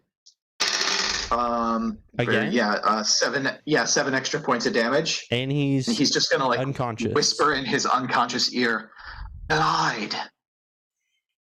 Never achieve your dream. When you listen to, I shouldn't go on. Sorry, I sometimes go on when people are unconscious. I shouldn't do that. That's one. Who's next? There are two, but they're kind of like touching the waves. They're like, whoa, psychedelic. And that was just the end of Daryl's turn. Oh, and that puts it at this freaking guy's turn, but I'm pretty sure he's just like, psychedelic, man. He's like staring into the eyes of the other one, and they're making like waves and stuff. And what's my doing while these two are really engaged, looking at each other, and one's like waving the mop in front of both of their faces, and they're following it, but at a low latency, they'll move the mop and their heads don't move for a second. Did I have to make a saving throw for that? I don't think so. No, I was trying to aim it so it only hit the two of them, unless there are other bystanders. With a 30-foot cube is pretty big. Oh yeah, definitely. So if there are other people, around, the whole like 60 people just whoops. The whole block is like tripping out as everybody rolls a 3, and there's one driving another reef shark. And he starts burying his hands and dogs out, and there's another pile up of amphibial vehicles on this block. God. Oh my God. And another fire hydrant goes off. I'm telling you guys, area of effects are great in tight urban spaces. I mean, 30-foot cube is it's pretty massive. It's all peasants with will saves of 1. Well, they rolled 3. A lot of collateral damage. At least it doesn't do any direct damage. It's just a lot of people tripping. Okay. So I'm still pretty close to the other dude, right? So I took a step back, but. Oh yeah, you actually no, you moved. The first thing that you did was move away, so you're only as far away as all that stuff. And I'd say, because it is such a big space, and we weren't totally sure where mine was. Maybe you might as well, for good measure, throw a psychedelic check to see if you beat whatever the other thing was, as you move away into this strange 30-foot cube of crazy colors that look like ribbons of purples and ultraviolet, moving in strange patterns, captivating patterns. Oh my God. What was the It's a DC 14 wisdom. Oh, that's great, because I actually got a natural 1. You guys, it is on another plane. It's like you can see everybody's really enjoying it, but Mai's like the person at the concert who's enjoying it way more than everybody else, because they have they're rolling or whatever, and Mai's eyes are just ultraviolet wave patterns, and you see everything in these crazy vibrations. You see things as music and a light show.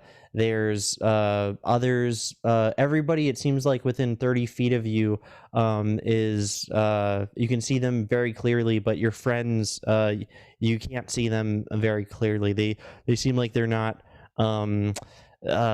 all wiggly and purple like the ones that are immediately next to you in the pile up, who seem to be like dancing and the like. And you see all of this stuff, but also you see a purple tiger. It's roaring, and it's what's making all this music happen around.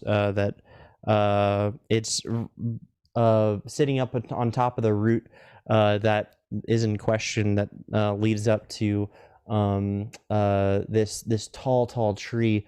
And it's just this ultraviolet lion that's roaring sunlight, musical sunlight. You still have your full turn, and you can still see the two enemies who are still close to you, as they are also this wavy purple ribbons, but they're just playing with a mop and stuff.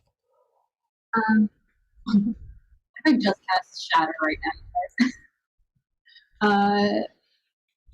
Yes, please. Well, she's actually incapacitated, so she can't take Oh, you are action correct. or Yes. move or Or the lion.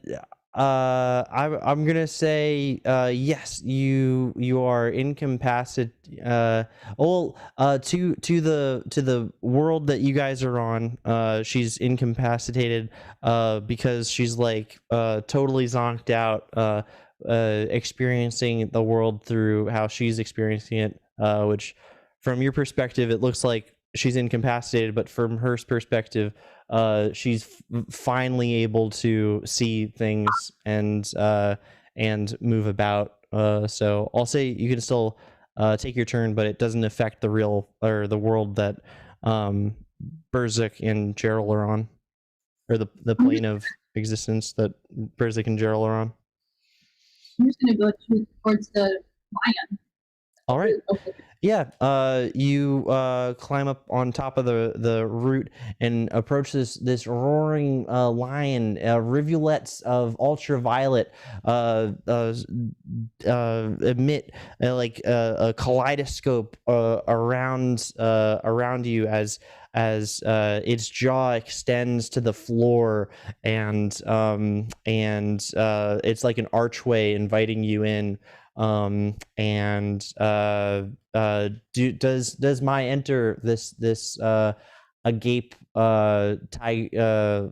ultraviolet rivulet archway jaw of this singing lion? Yeah, she would. All right. She enters, and that is her turn as ultraviolet light just overcomes, and it's blinding at first for the amount of turn. She disappears inside of the jaws, and then snap back to reality. She's still just standing exactly where she was, all zonked out, but really intensely because it was a critical fail. And that puts us at the mop guy's turn. Does he's also incapacitated, I believe, so therefore it is Berzik's turn. Mai, were you gonna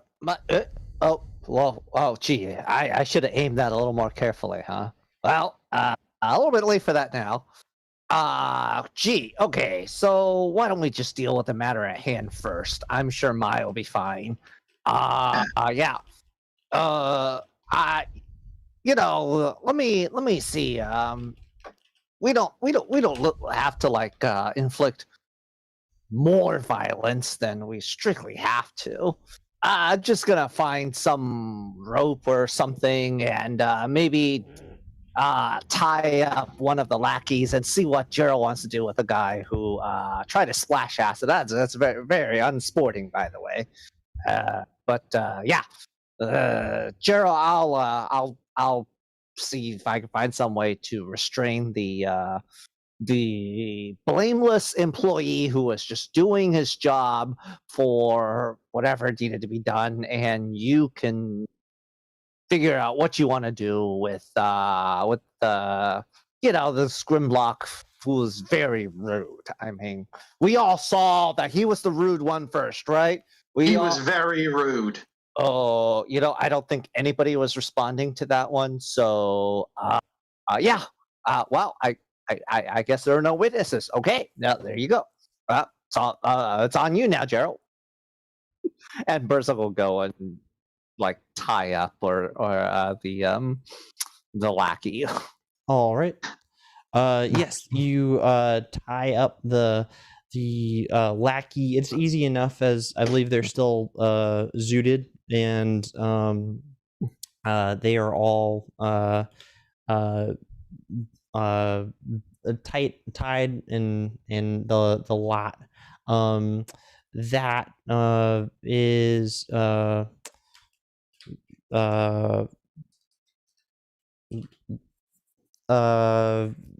or are you gonna question them or anything, or with your turn you have movement, you engage with them and your communication? Yeah, so I walk over to the guy who was originally trying to the employee that was trying to attack Gerald. I'll just tie him up, and then that's probably my action, my movement to walk over and action to tie him up. And I think that's pretty much and I already said a bunch of stuff. Oh yeah, that's true. And I'll not cast anything with my bonus action. Alrighty. Then let's put it at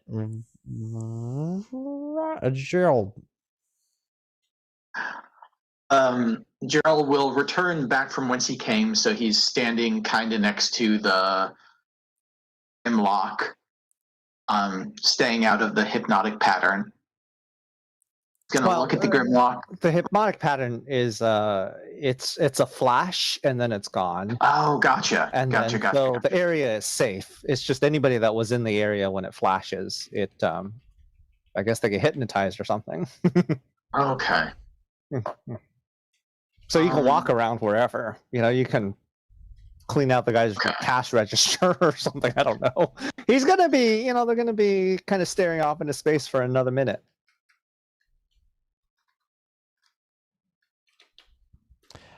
I'm just gonna loot the corpse of the one body that I've already created. Alrighty. You find it's the this isn't the Grimlock. This is the other guy. No, I'm gonna leave the Grimlock there for a minute. This is the employee who came out and attacked and wanted to be part of the guard, but murdered. You find a vial of stain removal, as well as 12 gold coins. That is more than double the amount of gold that I have. Man, we are loaded.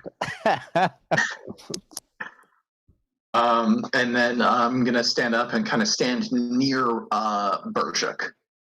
All right, and as you're probably should have shaken Maya awake.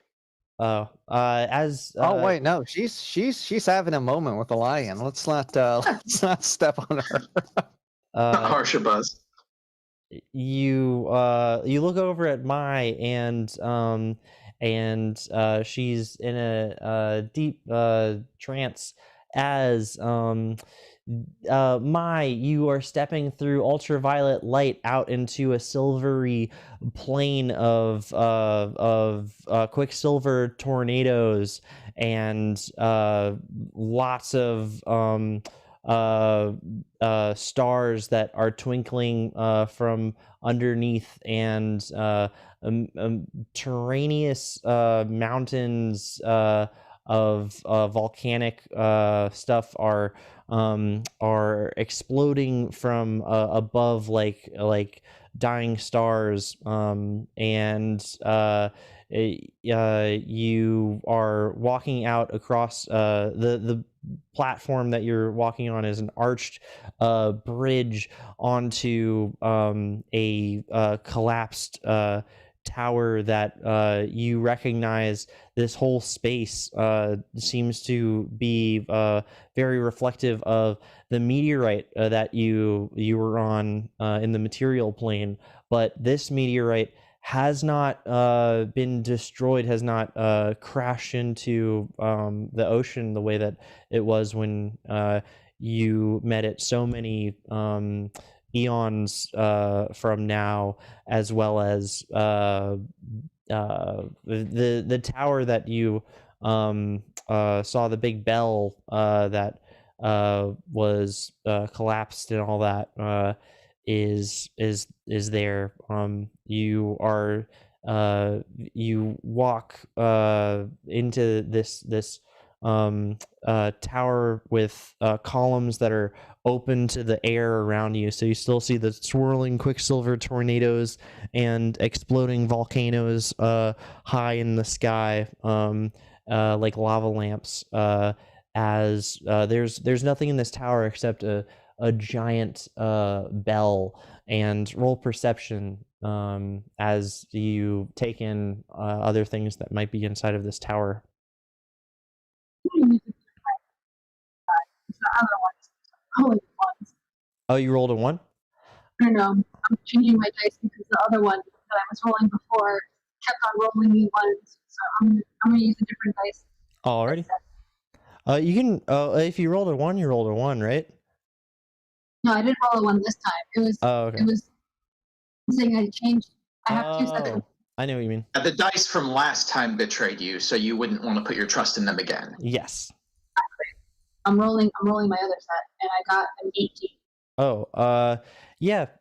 You see that at the beneath the bell is this egg, and it's quite large for an egg, and it cracks as almost like the act of your eyes being laid on it. The egg was so fragile that as you perceived and you looked around, the eye contact, it cracked from just you glancing at it, and the crack runs down and across and all over. It's about 45 feet away, beneath this huge giant bell. I'm gonna run toward. All right.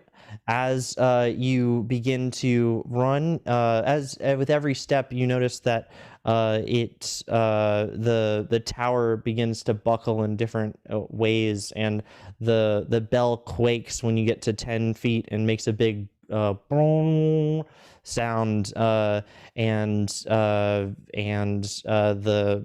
egg also continues to crack. Roll dexterity if you're continuing as you move your movement towards this egg. Ooh, 19. All right, yeah. You are by the egg before the parts of the tower began crumbling away and falling downwards into the stars below. The bridge that you came from is very far, and you can watch it as it crumbles block by block in a ripple effect.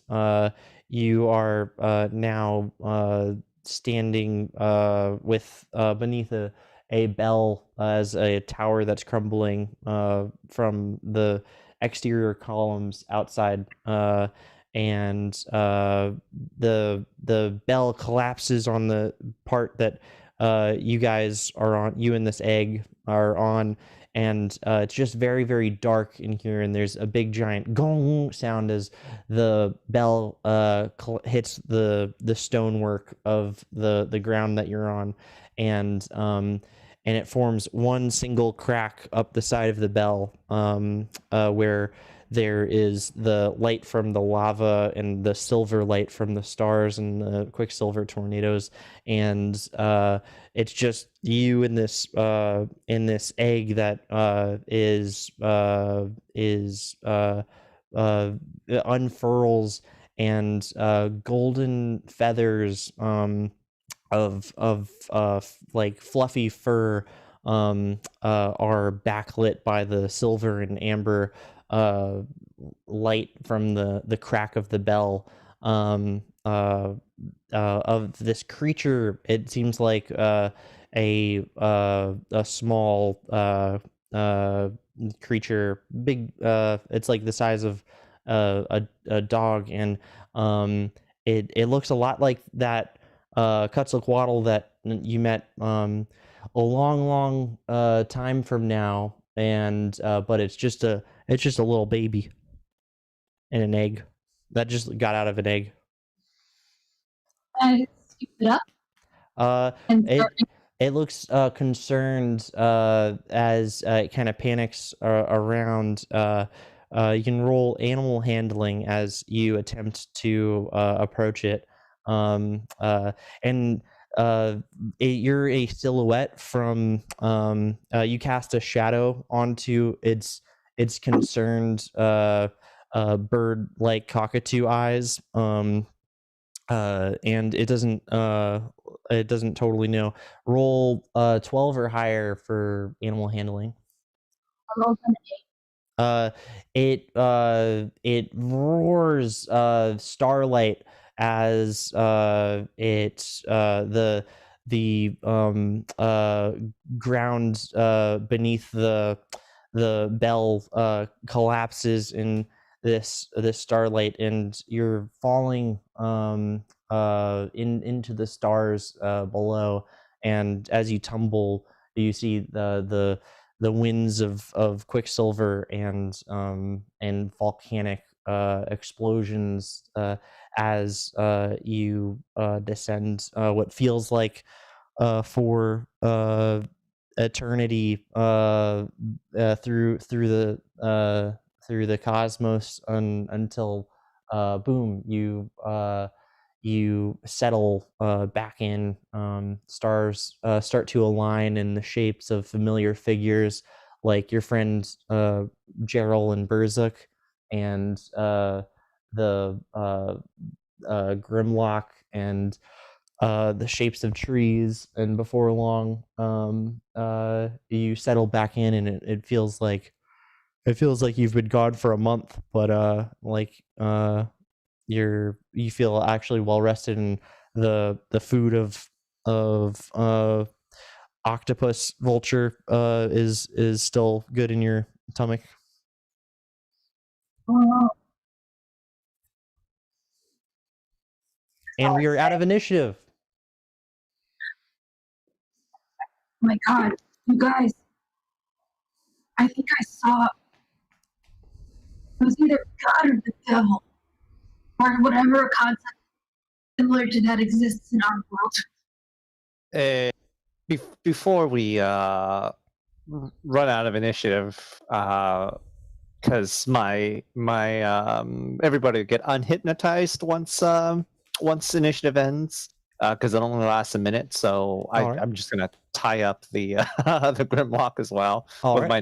with my next turn. Yep. Just and then leave everybody be, do whatever.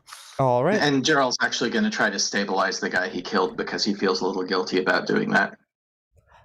Roll medicine. 16. Yeah, he's he's stable. I think I think We're that still just keeps him unconscious. from dying. I apologize. I'm getting the same call from the same person twice. I just have to answer really quick. Aloha. Hey, how's it going? One second. Got to ba-da-da-da. Mind if I call you back later? All right, cool. All right, talk to you. Peace. All right.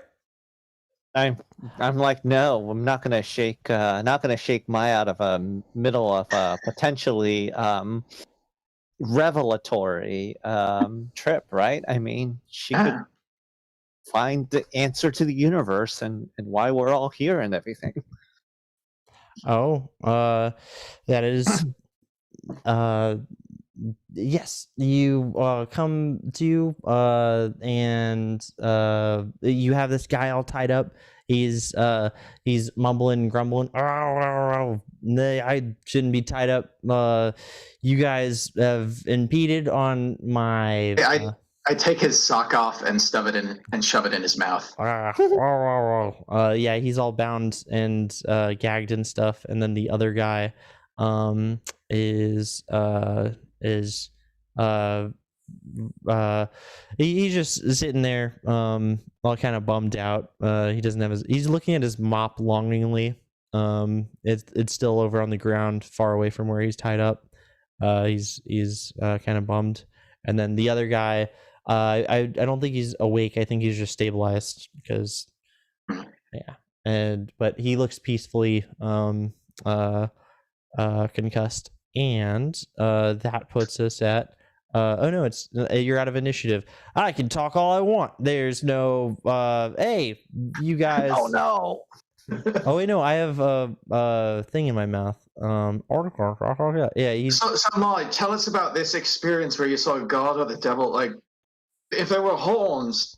Sorry, I know that's a generalization. Not any horns, but it was a golden. Honestly, looked like a quetzalcoatl. We've met one of those before. Is that a god? Are they the chosen people or something? I suppose. I mean, it could, like, it was on an asteroid, but then Ozzy enslaved it and stole its eggs. And Wozy was a bit of a prat.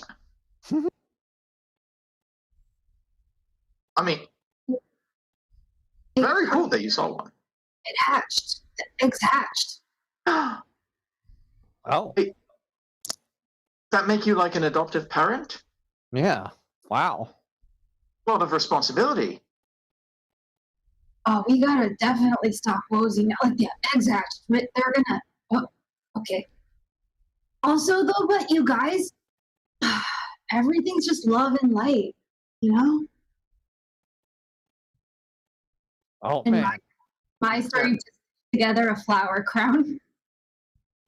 roll Backs performance. away.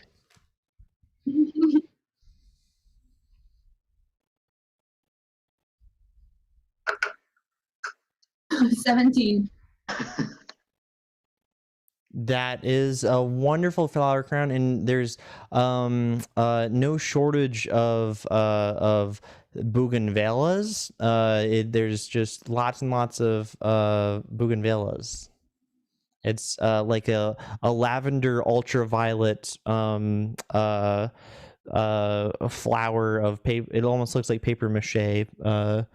It's a wonderful flower crown. I'm happy for you, Mike. This seems like it was a good experience for you. Did I ask Bergek to hypnotic pattern me? Yeah, I didn't know I could send people on vision quests. It's all of a sudden I'm wow. I mean, like, I knew you were powerful, but that is just not, no. I feel like I'm like a drug dealer now, right? I mean now, boy. I mean, I'm am I like a plague on society? Do I have to turn myself in. Geez. Yeah. Too. like I just- mean, you're the authority of the land. Almost Yeah, everywhere we yeah, go. just- Man, it's just with more power comes more moral ambiguity. It's just wow, so much responsibility. I wish there was some dapper-looking fellow who could take that responsibility for us, like a brushwood dog, an admiral brushwood dog or something. If only. If only.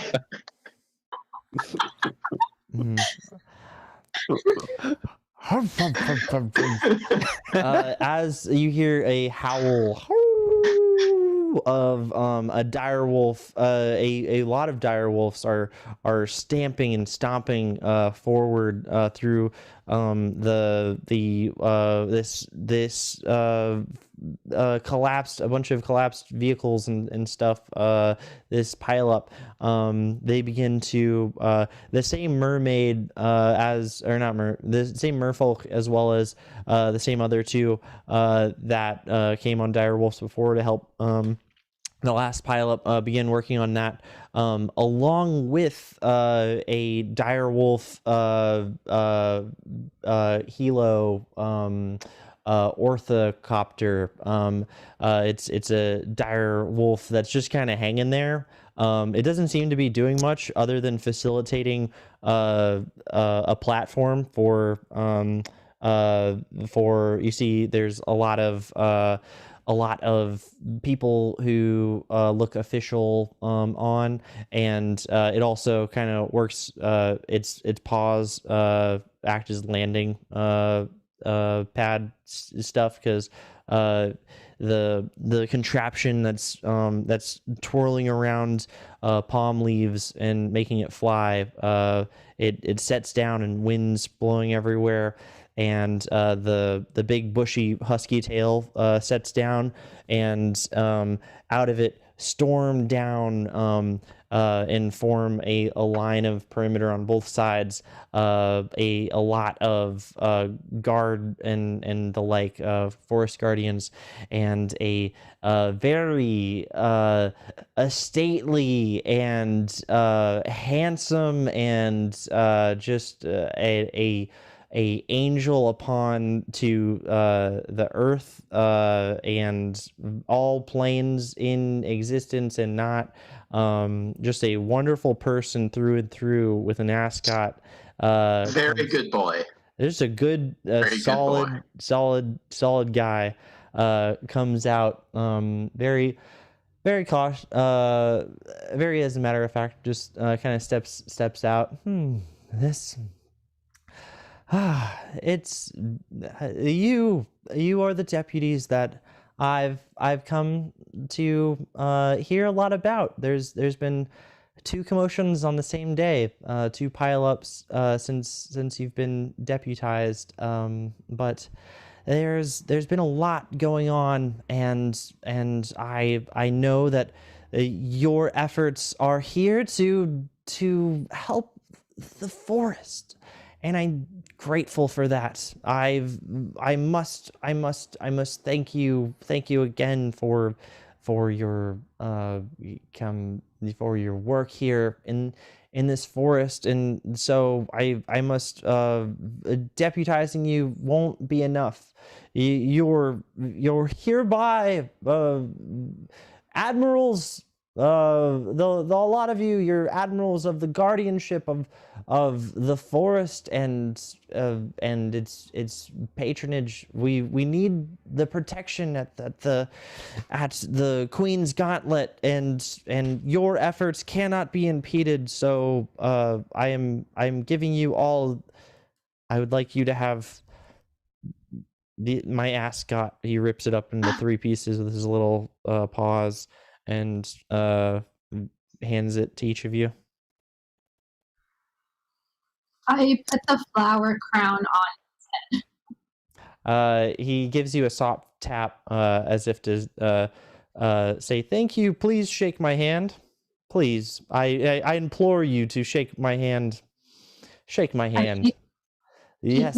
This he looks very pleased. This is wonderful. I am a very happy and good boy. I'm a very good boy.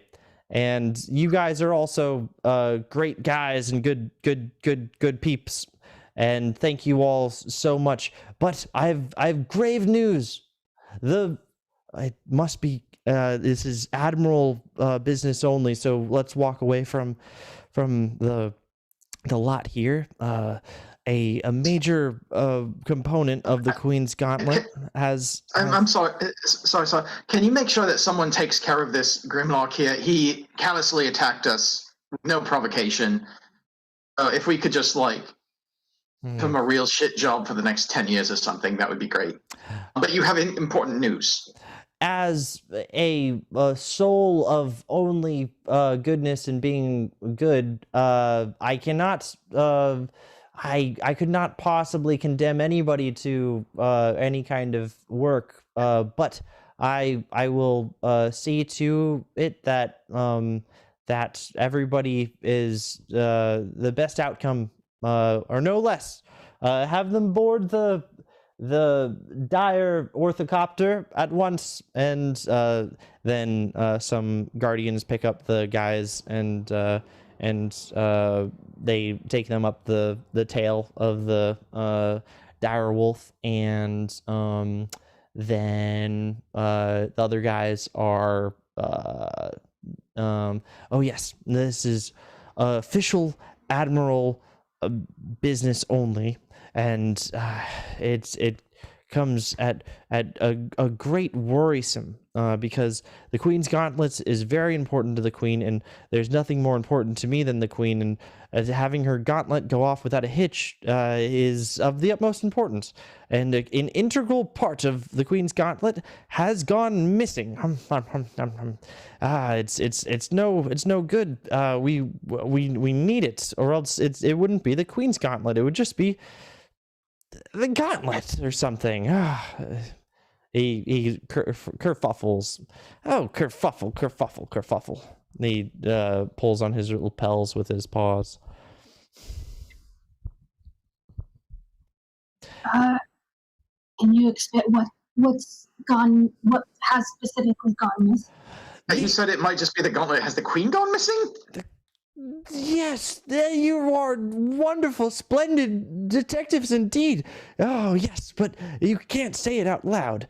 Oh, it would be the talk of the town, and it would derail the whole gauntlet. Everybody comes to the gauntlet, and everybody competes at the gauntlet so that they have a chance to be graced with the presence of the Queen in her garden. But she hasn't been in her garden, and she's not in the palace, and we can't find her anywabouts. It's quite the predicament. Oh no. He sits down, and his ears are sad. He's just sitting on the ground. Wait a minute, who's gone missing? Could you speak?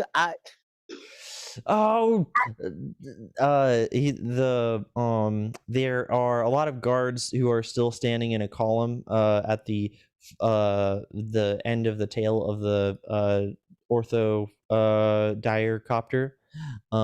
They're going to roll perception.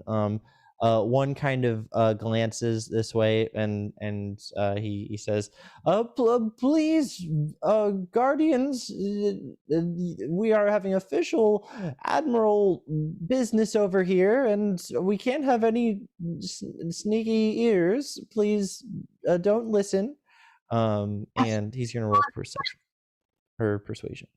It's quite obvious that the ears of the other guardian critters, they write themselves, but like wind weasels, their ears like turn towards what's going on over here, and they begin to whisper. Hey, right. Skylar, yes. Could you turn the background music down just a smidge? Absolutely, because Maya is cutting out a lot. Whoopsie, my bad. All right. Yes. Hello? Yeah. Oh, yeah. I can hear you now. I have a question, Admiral. Oh yes, I just have I have answers. I'm prepared to answer. All of the information that is at the Guardian's disposal is within my mind. It's a labyrinth and a archive of I know all there is to know under the forest. But please, anything that would help get our queen back before the gauntlet, would be ever so useful, and I would be much appreciated if you asked me. You just shoot. I'm an open book. Would you say that you AMA. love the queen? Of course I do. She's been my maternal figure for as long as I was raised by her, and therefore she's my my best friend and confidant, and she makes snacks at the palace, and I get to her counsel in the garden as every gauntlet as an admiral. I attend, and it's a wonderful thing abound. Yes. Would you say that it is true love? Oh, true love. Now hold on. That's something that is only possible by fairy tale magic, by the magic of cutting up fairy tales and using them in grave matters of the heart. But I don't know. Are you trying to pin me down on this? If so, roll perception. I'm not perception. Roll persuasion. Persuasion. 16. Yeah, I'm in loves with the queen. She's the queen of summer. She's all that is warmth, and her eyes they fill my heart. Yeah, I guess if you put it that way, probably she's the reason why I do anything, because I wake up and I'm just so happy that I get to be in her forest and be a part of it. Just play a small part in her forest. Mine turns to Gerald, and for a second goes, "You guys, you found it. True love. You have to find it." I was so egotistical. I thought it was my true love we need to find, or Berserk's, or yours. We just needed to find true love somewhere. Yeah, I suppose it's the purest love that could possibly be experienced, that I could conceive of, and as the admiral of the forest, I am supposed to be able to conceive of anything in the forest, so it's the most profound experience of love that I could imagine. And she's missing. It's terrible. And it's not even terrible because it's gonna destroy it's gonna let down all the goers. That was just a front. I'm worried for her well-being. Oh, what? He's rolling down and around on the ground. I start patting his belly and say, "My, what were you saying? What were you saying?" We need to find the queen. Dude, this is Isabella, right? As you say that, the flowers that are crowned around Mai's head, they begin to move and sprout. Any connecting stems stretch out in Mai's hair, like they're sunbathing or something, and some stand up and kind of start climbing down her hair and stuff. Oh, that's interesting. Say it again. Sorry. That's weird. Taboo. Well, yeah, before you guys said don't say her name, and now you say Sarah. Just I slipped. That is 100% on me. Is your neck okay? Like, is that too heavy? Is Isabella is the as he says it like little sprouts around begin to bloom and open up like little pollen eyes and stuff, and she's the founder of the forest and the mother of life here, and her very name carries the great potential of life and all that is warm. She's a beacon of warmth in this hideously cold world. It's she's all that's warm, and that's how come I loves her so much. Suppose. Just making sure that's who you were in love with. Have you noticed that the ground is very warm? Could she perhaps be kept in the middle of the ground? Have you looked there? We don't. That's out of our jurisdiction. It's down. You mean the beneath deep, the under deep of the. That's there's strange happenings down there. I wouldn't. She's always been up in the canopy.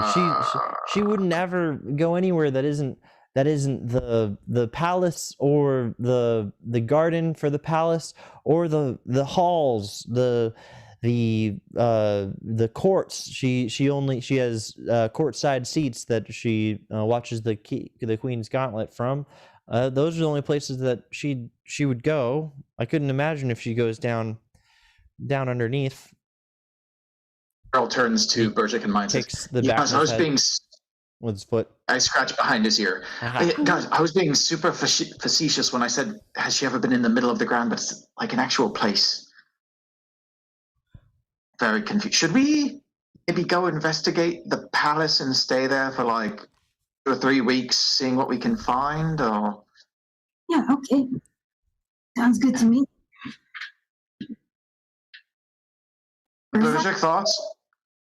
Well, I mean, I'm not much for manual labor if we have to dig. And usually the compatriot who does all my manual labor for me is just seems to have taken a sabbatical.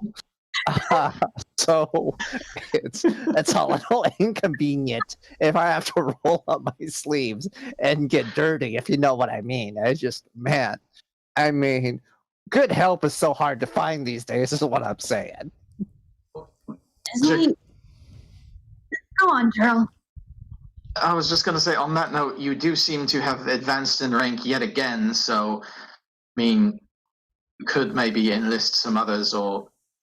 Yeah, it's just, I mean, I could technically summon Hobbs back, but here's the problem. If, if Frizel is dangling from Hobbs in midair when I summon him back, it's just gravity is kind of she's kind of temperamental. You know what I mean? What do you mean? Just goblins are not the most aerodynamic.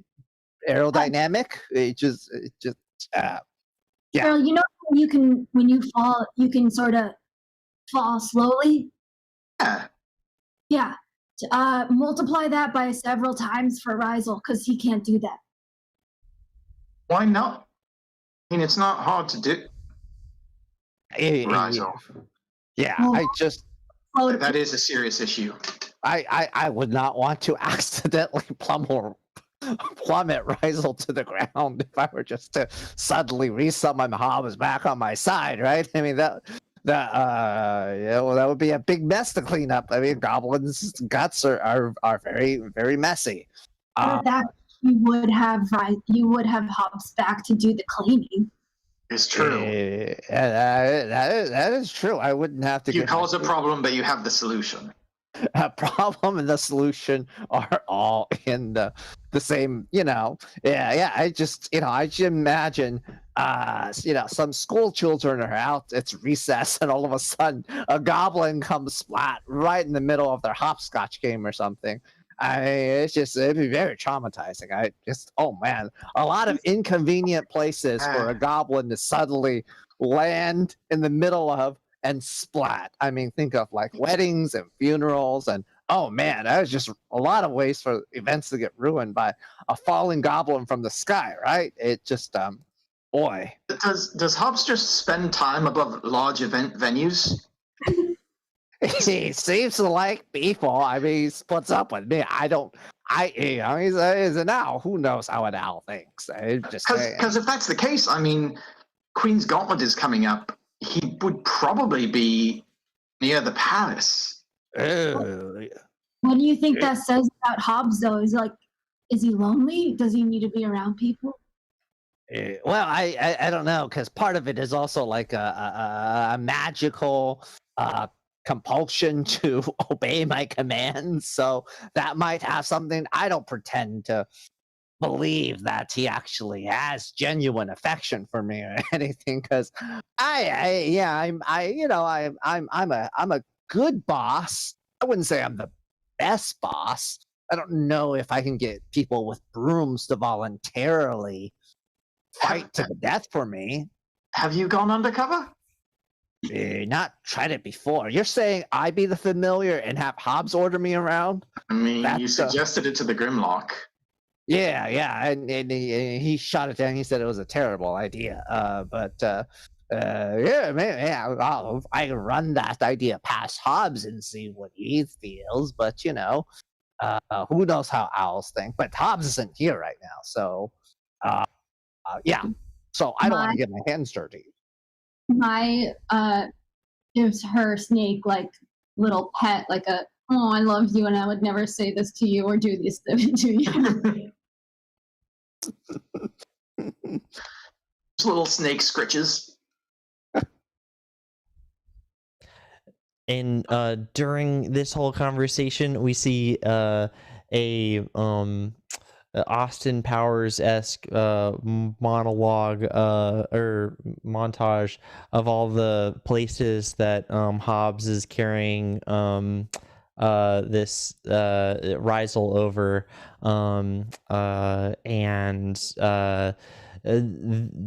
before long, there seems to be a shadow cast over them as they enter a mysteriously dark places. Hobbs is just with all the vigor and might of is running out of steam, but still powerfully sending his wings with his eyes shut, just worrying about furiously flapping his wings aimlessly, and into dark we fade, and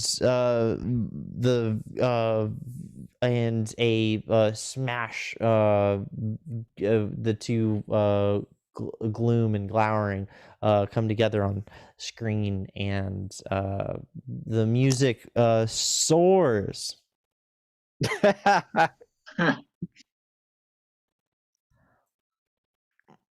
And that's the big episode, directed by Skylar Neal. That's the outro. Starring Bob, Chris, and Laura. And very only named alphabetically, not over other things. That's for the guild, so they're not coming down our door. I could have sworn I got and also starring. I guess I didn't.